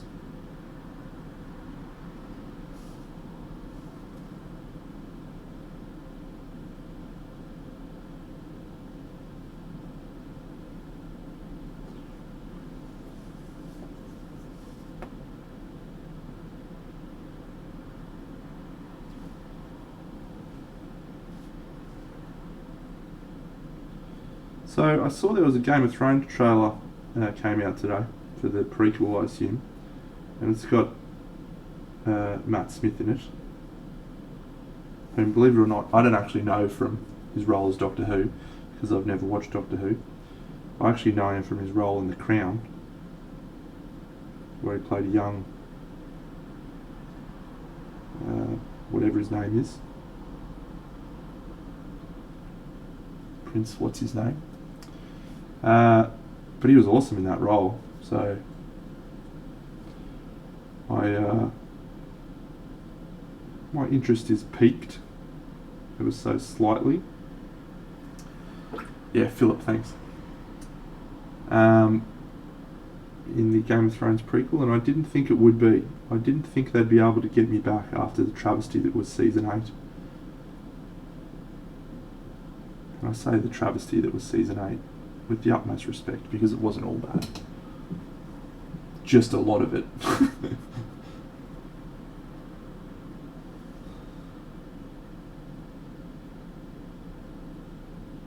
Nah, you know what was bad in that? Was the fucking writing.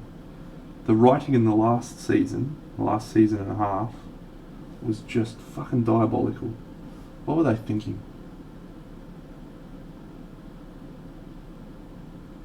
Well, I'm sure it's been hashed out many times. I know exactly what they were thinking. They didn't have any money. Actors that they started the show with commanding 5/5 of fuck all in an episode suddenly on an absolute mozza. So So rather than pay out for 10 episodes, they paid for less. They just couldn't afford to do it. I mean, it's one of the greatest travesties of film and television of the last few years that we don't get to have an ending that that show deserved, because it was, if you go back and watch seasons 1 through 6 of Game of Thrones, it is still fucking incredible. George R.R. Martin's up to about halfway through season 5, I think, in the writing, or maybe depending on the storyline, like the storylines jump around a bit, so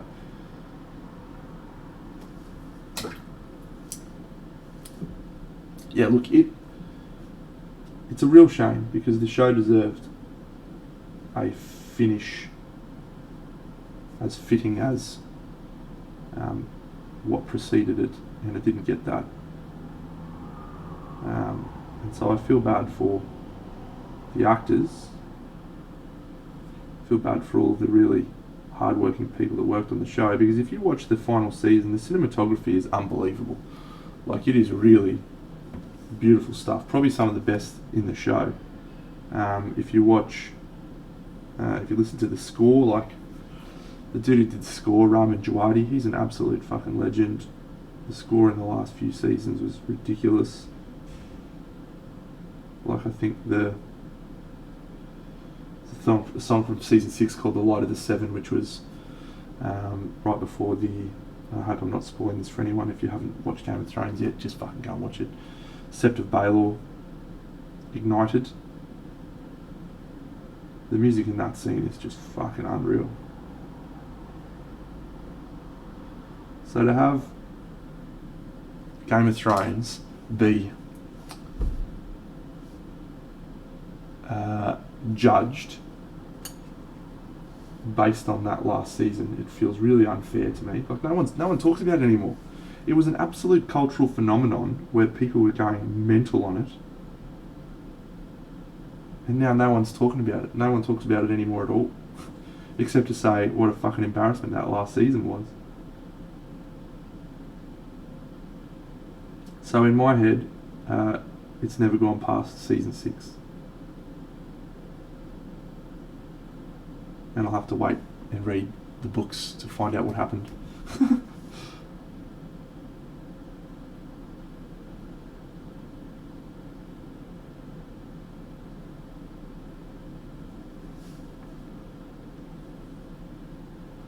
You've done yourself a disservice, mate, because it is really very good.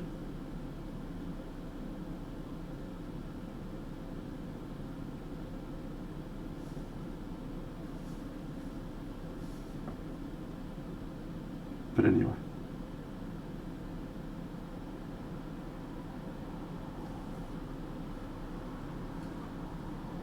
I guess I'm still talking about it, aren't I? Sure, there's people out there that are still talking about it. Still pleased for what it did for the genre. I mean, I've got a book series called The Wheel of Time, which is about to be showing its first season on Amazon in November, next month. Next month! Ah!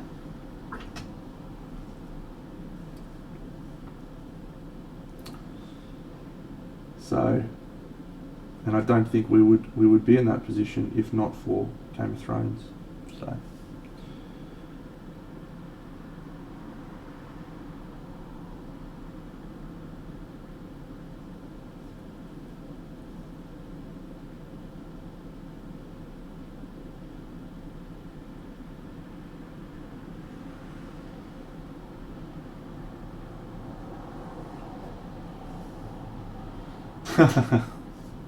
Yeah. I do love Brandon Sanderson. I'm actually, I think I said it before, I'm restarting the Dresden Files on audiobook. Fuck, it's good. I hope they get to make the Dresden Files in a TV show that isn't the bad one that already exists that people should never watch.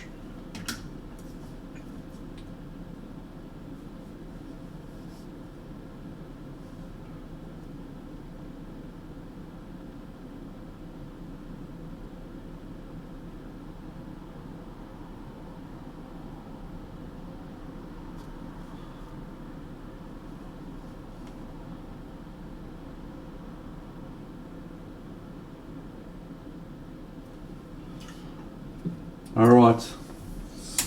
A little bit more tweak.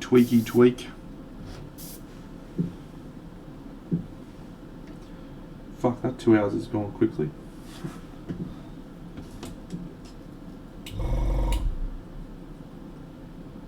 Time flies when you're painting a cool model.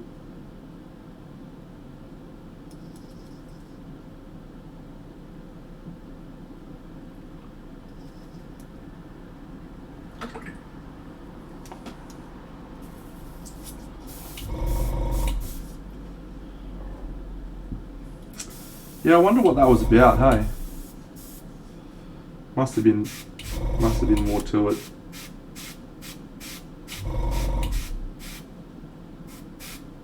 I mean, obviously there was more to it, but oh no. I might have to glue this guy down, I think.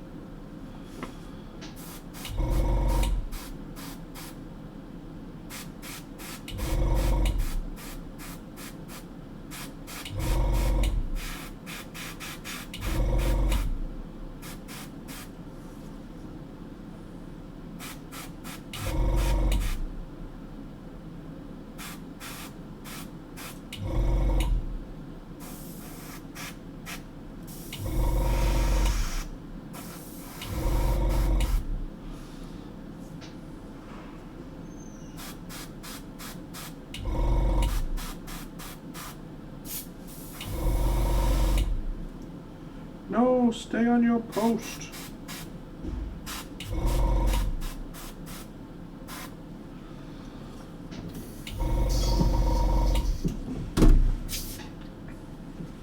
Man your post.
Alright, I'm gonna have to fucking take this bad boy out because he's not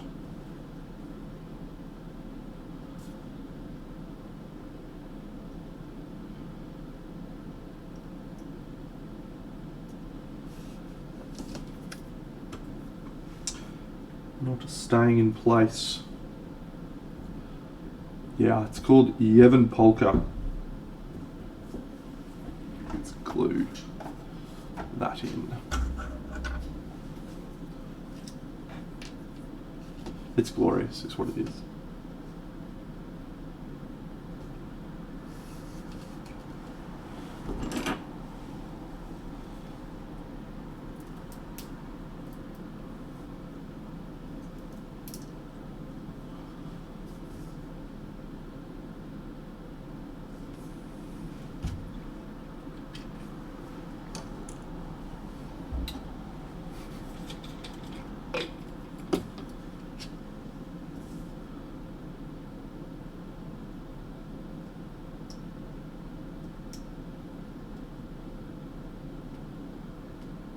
Why would you get in your home?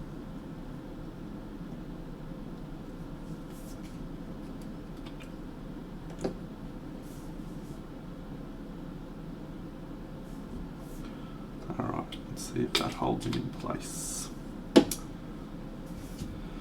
Okay, so this is our non-metallic metal as it stands right now.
So I'll tell you one of the things I really like is contrast paints through an airbrush.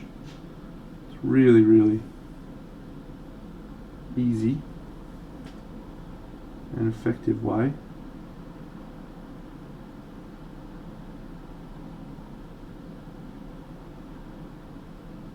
Of subtly lining things.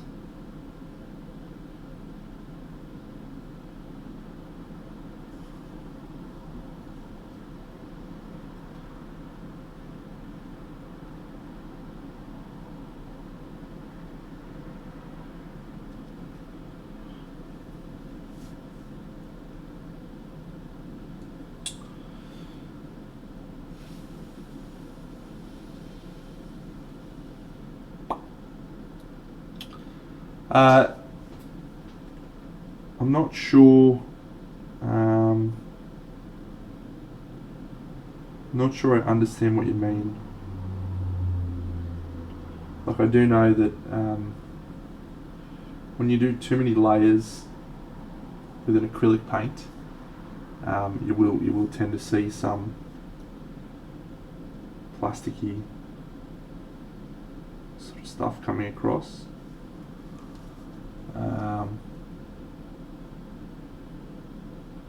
But I don't know if that's what you mean,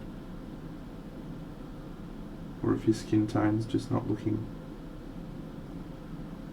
correct.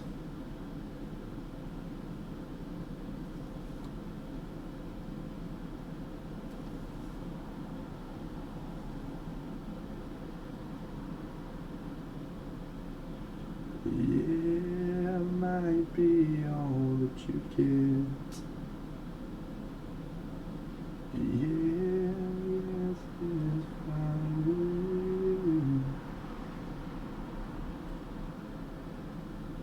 Heaven knows I've tried. Yeah, well, when you figure it out, let me know. I'll try and help if I can.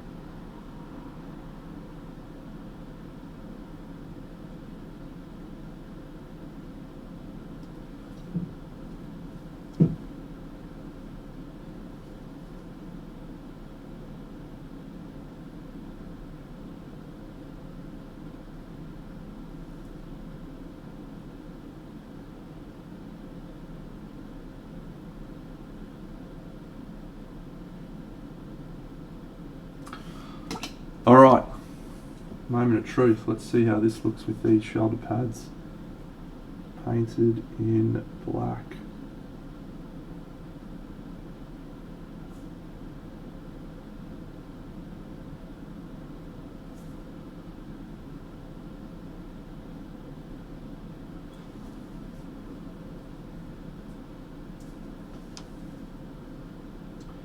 Yeah, Havo could be onto something there.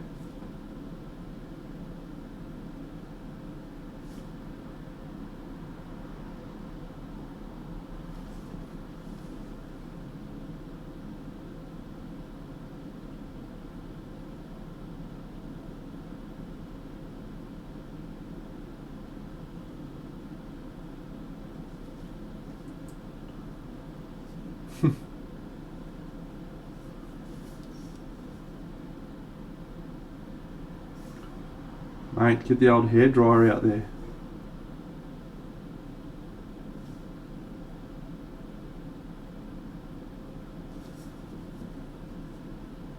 Oh, did you use a medium?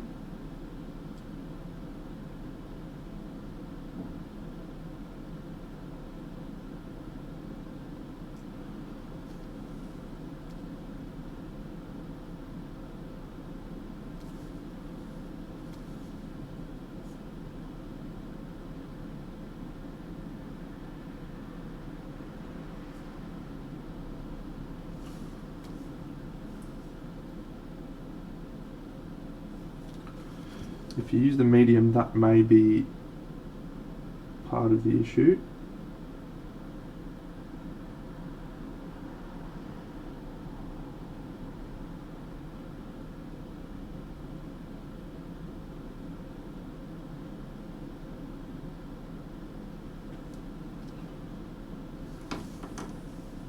Yeah, definitely blast it with varnish. Alfonso Giraldez recommends it.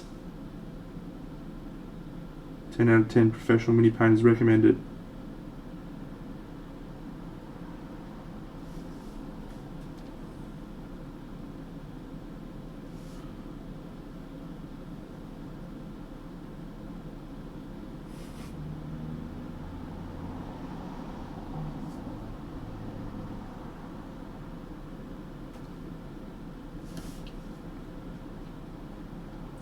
Yeah, it could be that, mate. Like without seeing a picture, and I'm not gonna fucking have a look at a picture right now, but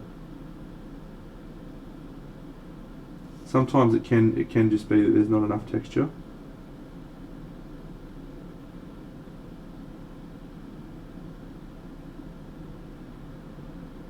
My guess is it's not the case. Ah, the great man Alfonso.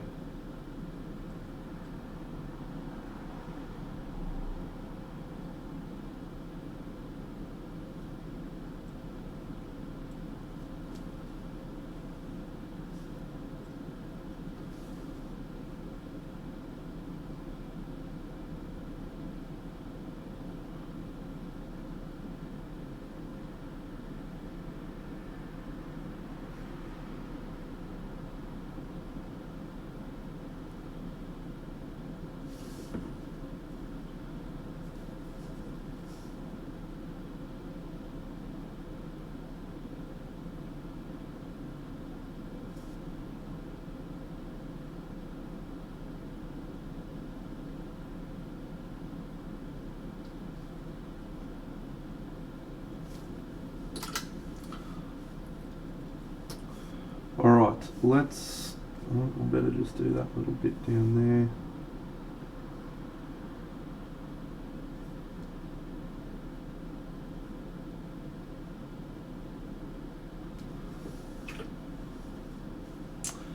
there. Okay.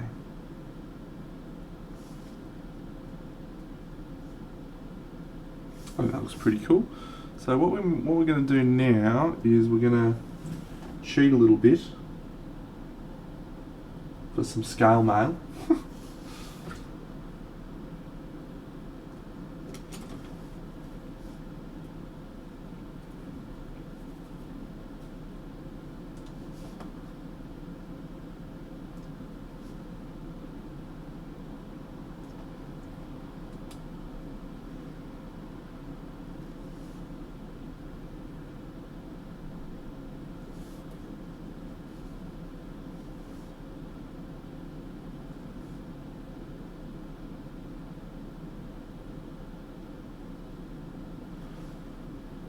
there's one thing that is awesome about scale mail is contrast paints work a treat on it.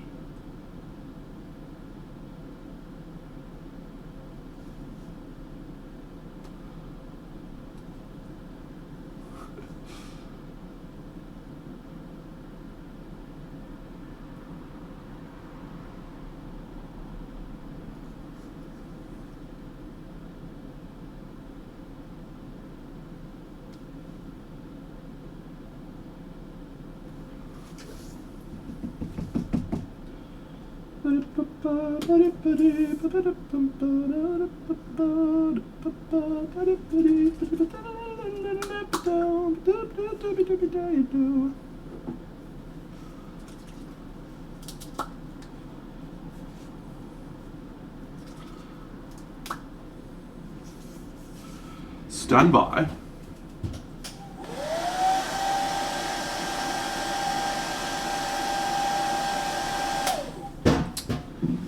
I did. Yes, good friend of mine, Eric. He and I speak pretty regularly about the old mini painting. I'm in a pretty cool group of painters that sort of chats about painting toy soldiers, unsurprisingly, pretty regularly. Eric and I are both in there.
Alrighty.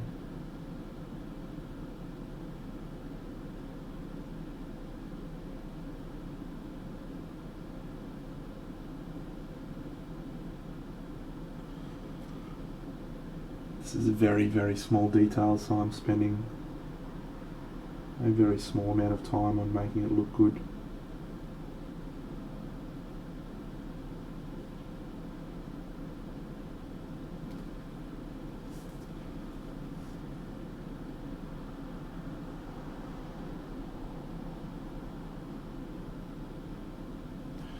Good. Hey, Miss Jana, what's going on?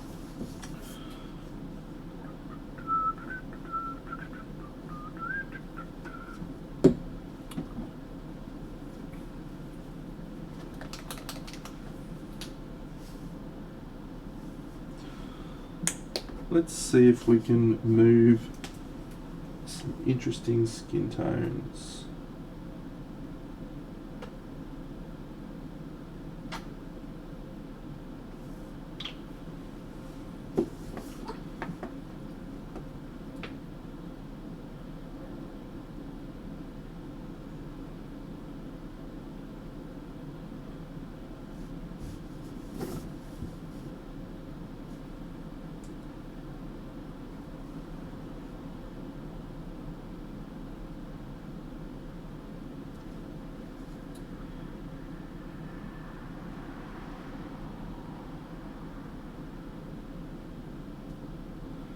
So I want to just keep a little hint of this green sort of thing happening somewhere in this skin tone.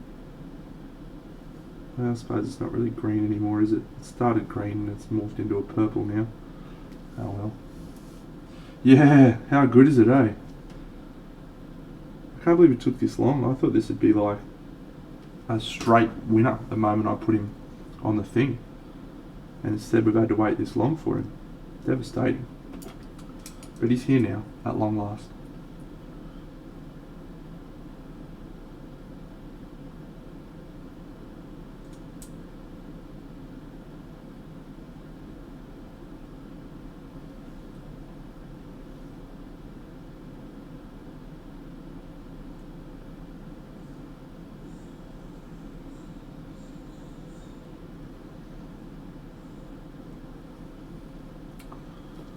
Doopy doopy doopy doopy dee.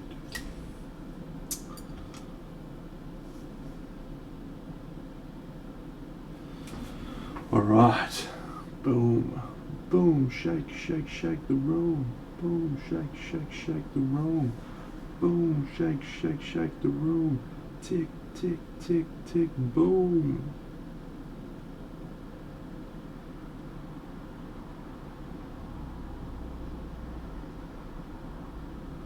Yo, are you ready for me yet? Pump it up, Prince. Yo, are you ready for me yet? Pump it up, Prince. Yo, are you ready for me yet? Pump it up, Prince. Well, here I go, here I go, here I go. Yo. Dance in the aisles when the crowd gets to it.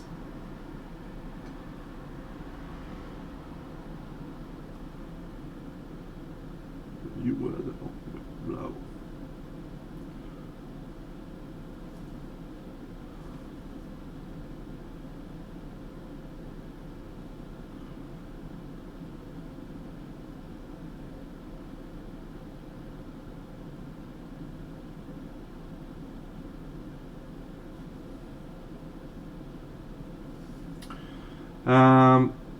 This is a great sculpted face, I've got to tell you, for a 75mm model. This is a painter's dream, I believe. This has got a really nice balance of volumes, spaces to play around with colours, and yeah, really cool, really cool.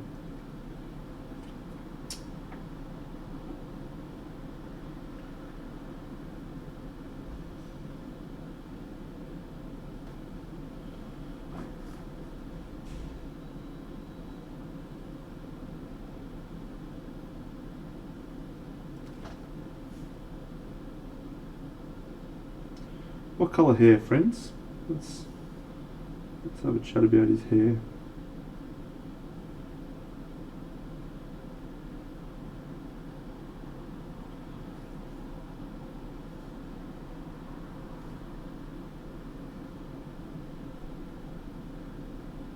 Haven't got any good suggestions?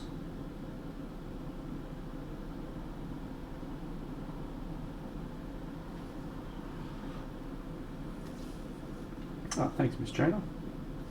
Yeah, so did I.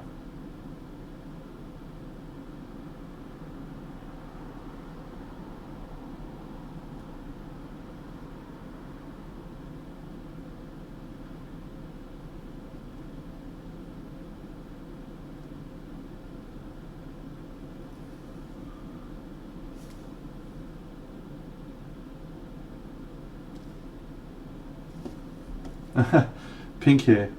Interesting. I hadn't really considered pink hair.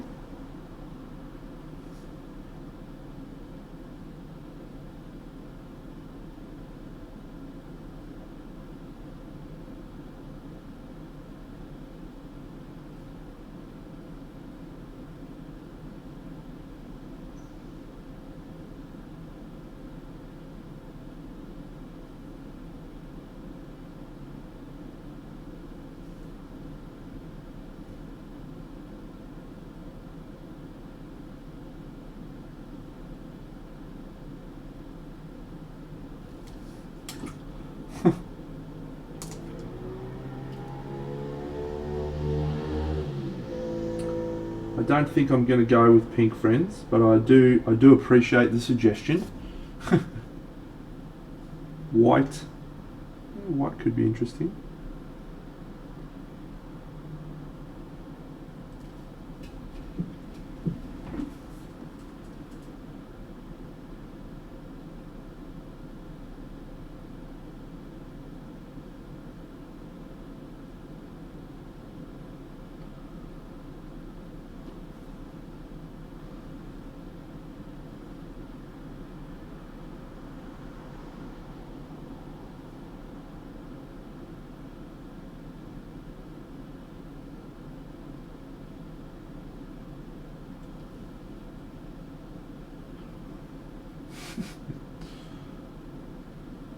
Next person to suggest pink is getting banned for 6 months.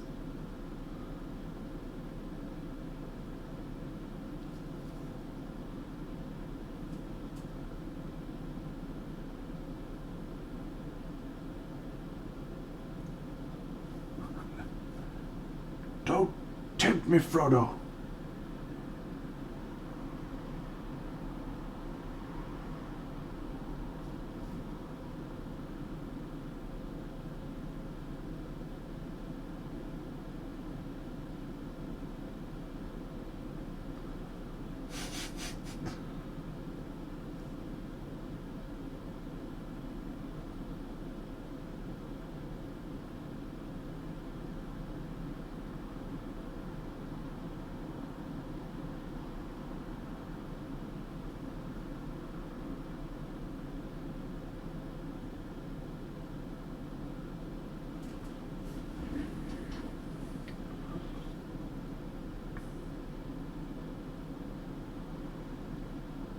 I do paint a lot of redheads, and I do enjoy painting redheads. Maybe slightly biased. For those of you who were around for the picture of my girlfriend and the dog, I'm sure you can see why I'm biased towards painting redheads. They're glorious.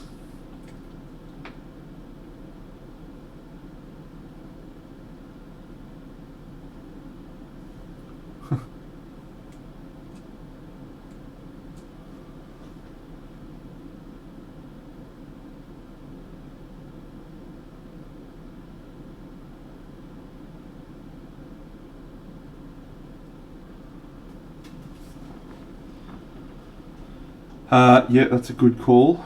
We would lose a little bit of the impact of the armour if the hair was white.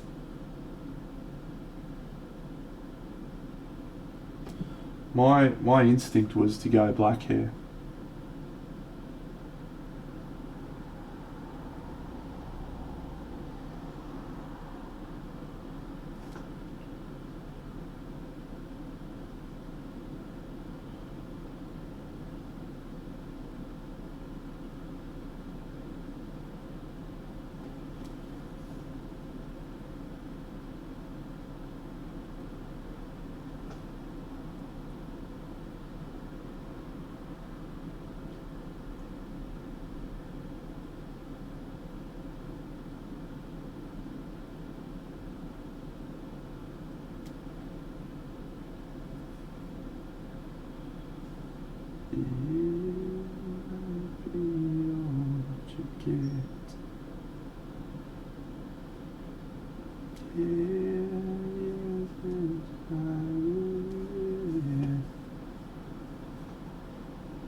Do it, mate. The only way you'll find out if you can do it justice is if you try.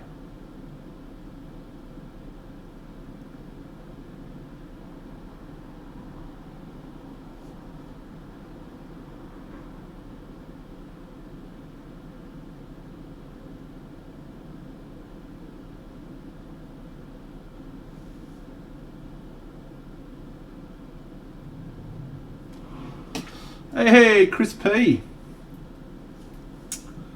G'day, mate.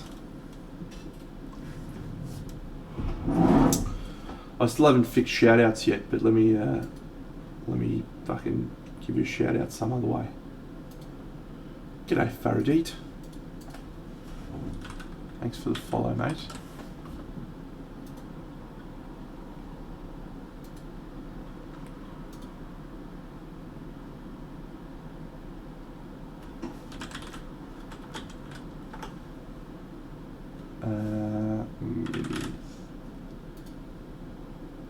I'm doing well, buddy. Yes. Yes. Yes. I have achieved success. Here is the guy you should all go and follow, friends. Go follow that guy. Excellent painter, significantly better than me. Very friendly. Not very good looking. Head like a drop pie. But hey, he does his best. G'day, Merlin Models.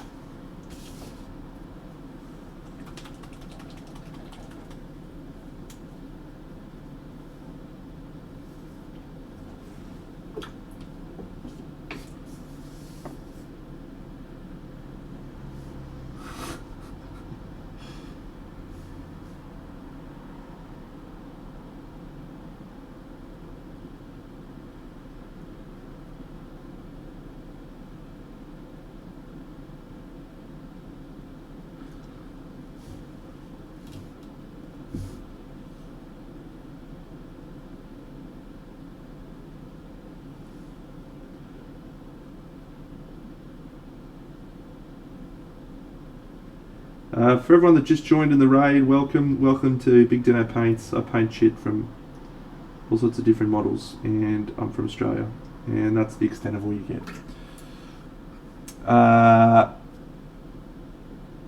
Yep.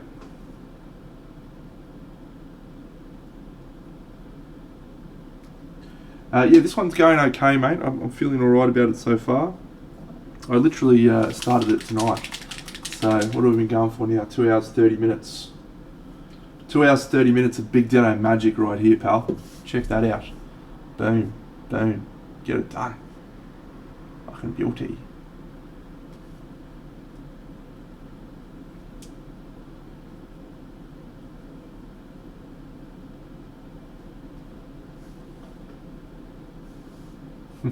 Good for you, mate.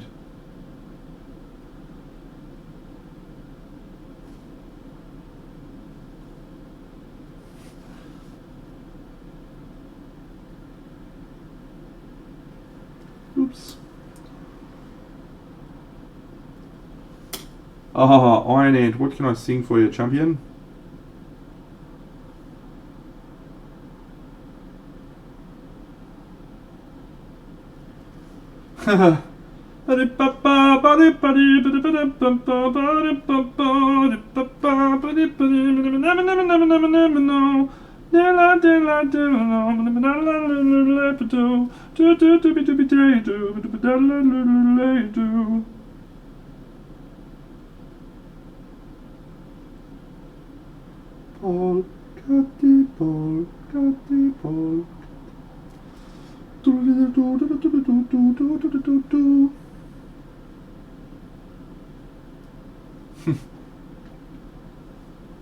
No, you're all good, mate. Have a good night. No, day. Have a good day for you. Hope you're doing alright over there.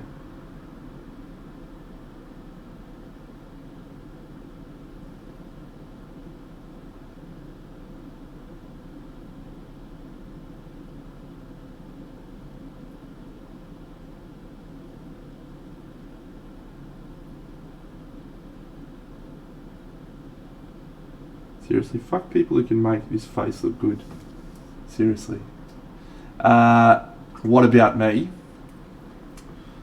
There's a little boy waiting at the counter of a corner shop. He's been waiting down there, waiting half the day. His dreams walk in and now they never stop. He's been pushed around, knocked to the ground. He gets to his feet and he says, "What about me? It isn't fair. I've had enough, now I want my share. Can't you see? I want to live but you just take more. You just take more than you give. What about me?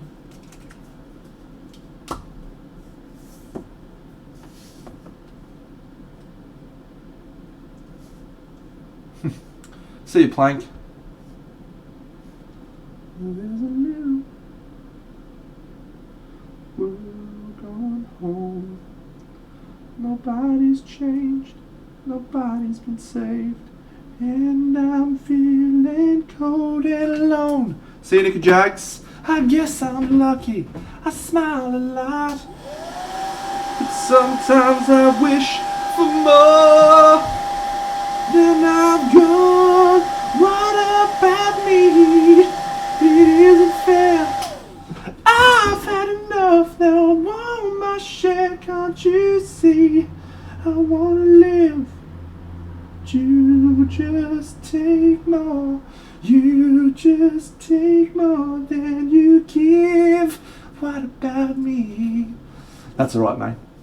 People are allowed to leave if they want. I don't hold it against them. They didn't sign up to listen to an unattractive Australian man singing.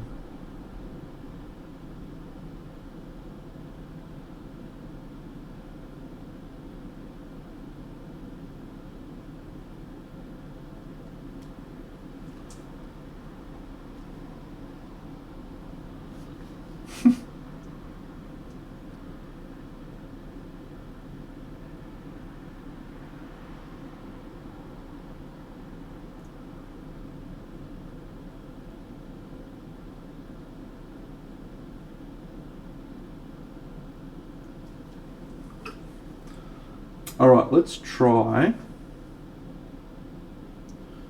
blacking in this hair bit. Haha, yes. Thank you, Google. One of your best.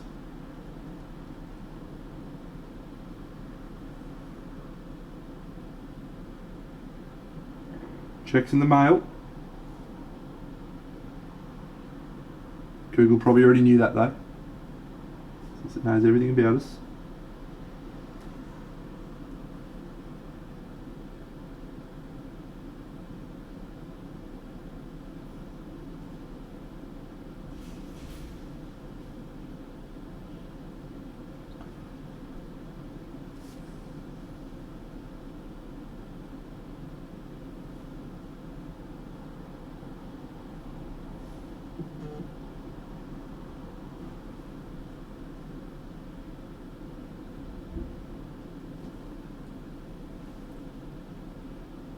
G'day CG Mini Painting, what's going on?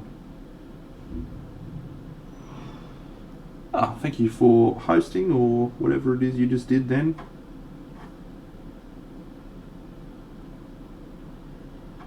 You'd think after like 9 months or whatever I'd understand half of this shit.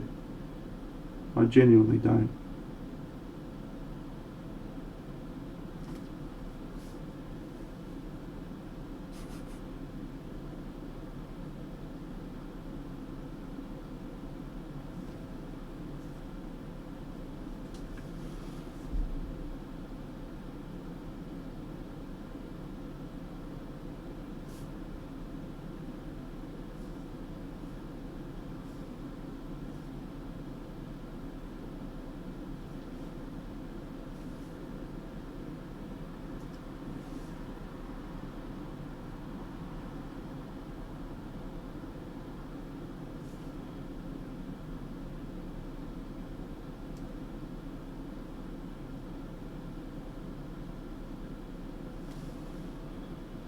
Alright, well we are probably gonna finish up stream relatively soonish. Not quite yet though, because I do want to just fuck around with his hair for a bit, so we can see, we can get a bit of a sense of the whole piece at that point.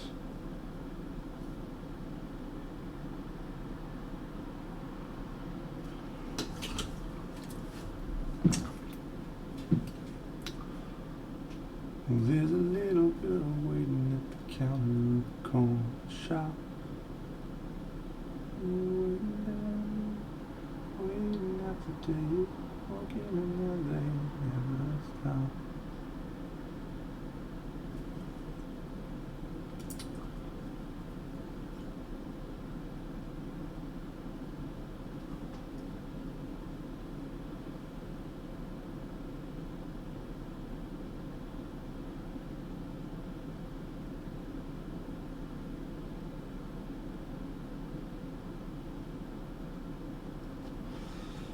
Let's get a little tiny bit of white in there.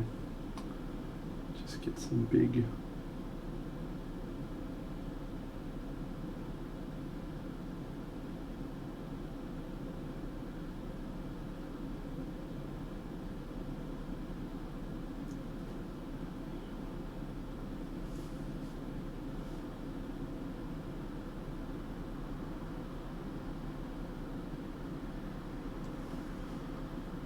Cool. Alright, I'm actually going to use this green colour to highlight the hair. See if we can get a different looking black hair than I normally do.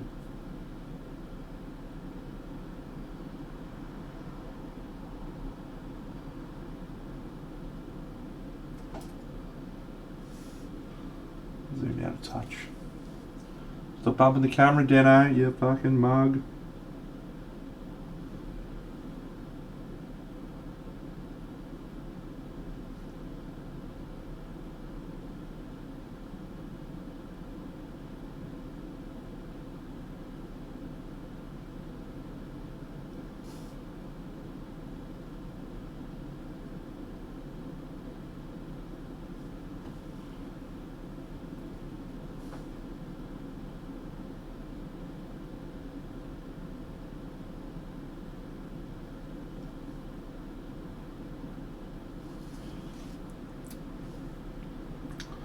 Oh yeah, Duffman says a lot of things.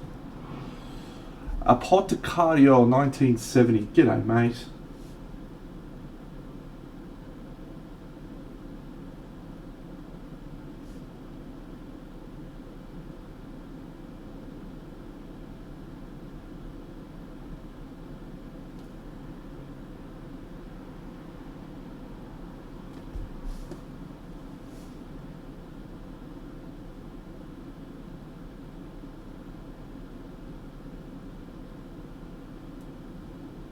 Gut.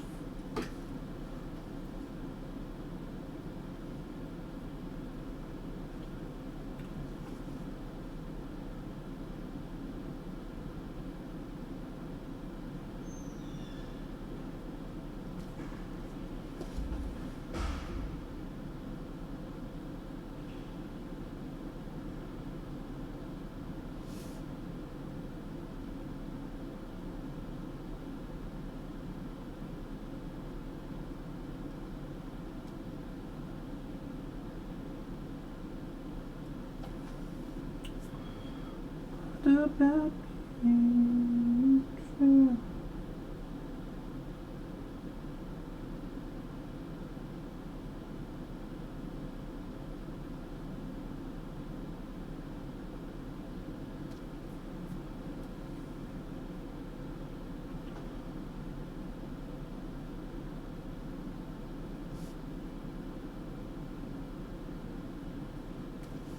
wow, feels like we're moving into a greeny grey instead of a black. I'm okay with that, I think.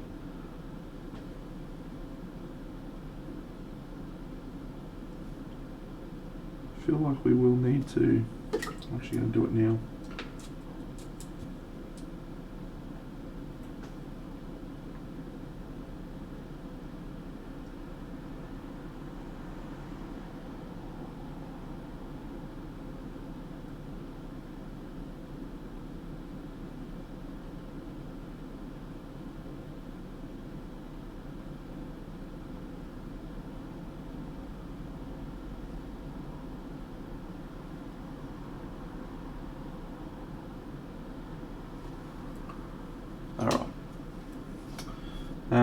Let's use that colour.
Alright, we may just do a tiny little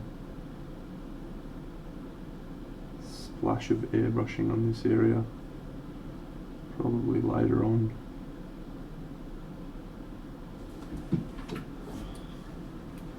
Just so we can land it.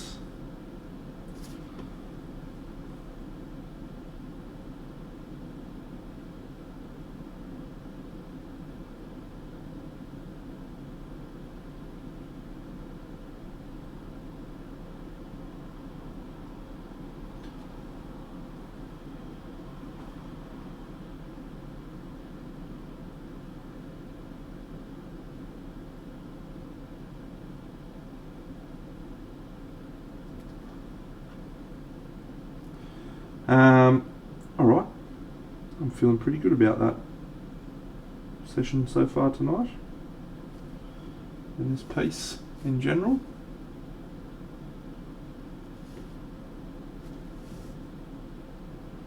Promising start, really.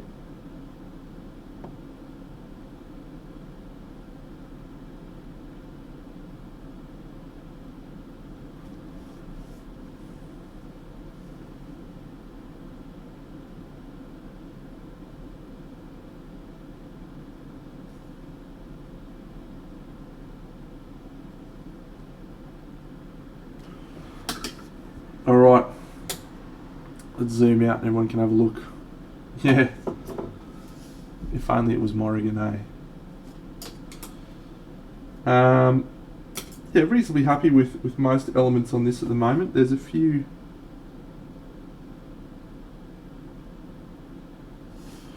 areas that I think will look better with some tweaking.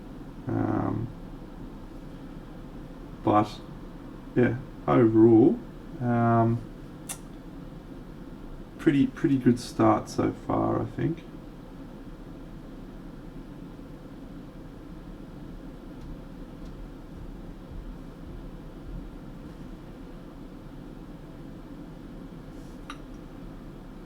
Pretty good start.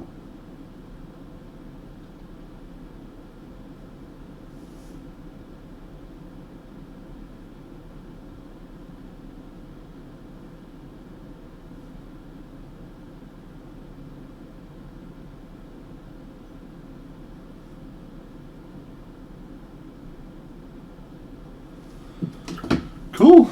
Alright.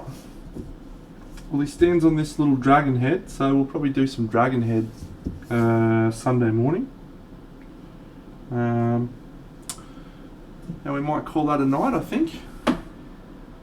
He looks pretty cool. We'll see. See how we can pull him together. I'm not convinced. Let's go find some legend that we can raid tonight, friends. Who is on miniature figures? We've got Mini Den, the great man, but we've raided him several times. Mike Moans is a good cat. Real Rad Horn, painting and politics. Definitely not going to watch that, thank you. Who we got here? Esmeralda birthday stream. There's a birthday stream. Let's go celebrate with her on her birthday. Let's do that. Well, why can't I get my brush to it? Let's go raid Esmeralda. Alright, friends. Hope you had a good night tonight. Let's go raid Esmeralda. Eldareon, hello, how are you doing? You're all legends. Right at the end of stream, it's good to see you.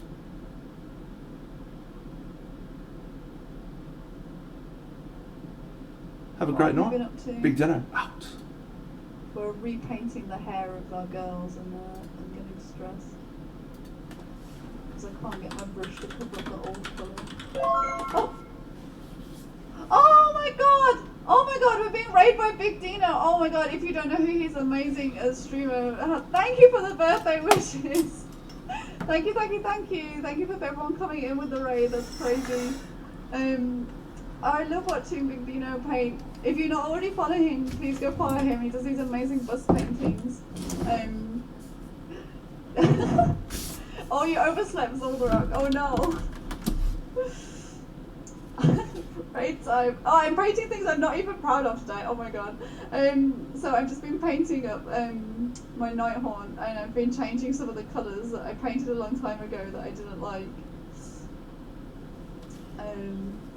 So yeah, I've been collecting Nighthawk for a long time, and these are like the last couple of big models I've got left to do. Thank you, it is indeed my birthday today. We've just shaded up some of this model, so we're just waiting for these to dry. This is the Craven King model, which I've never actually used in battle, so I don't actually know if he's any good or not. But it's a very cool looking model. So I've been doing that today, so I need a little bit of a rest from my black coach. You know when you're just painting the same model for like a couple of weeks? I don't know if anyone else is the same, and you just want to have a break. I'm waiting for some basing materials to come. I've been making this base, and I need some sand and some grit and a whole bunch of stuff to make the base for this. So yeah. I might just carry on with a little bit more of the black coat because it's so good. Let's all have a break. I mean, I definitely need like a break at some point. I usually stop streaming about now, but I'm going to go a bit longer because I'm still hoping that my post. I'm expecting some post from Australia, from Australian Post, and it's been held up in customs for nearly a whole week because no reason that I know. So I'm just really frustrated that it hasn't arrived in time today. So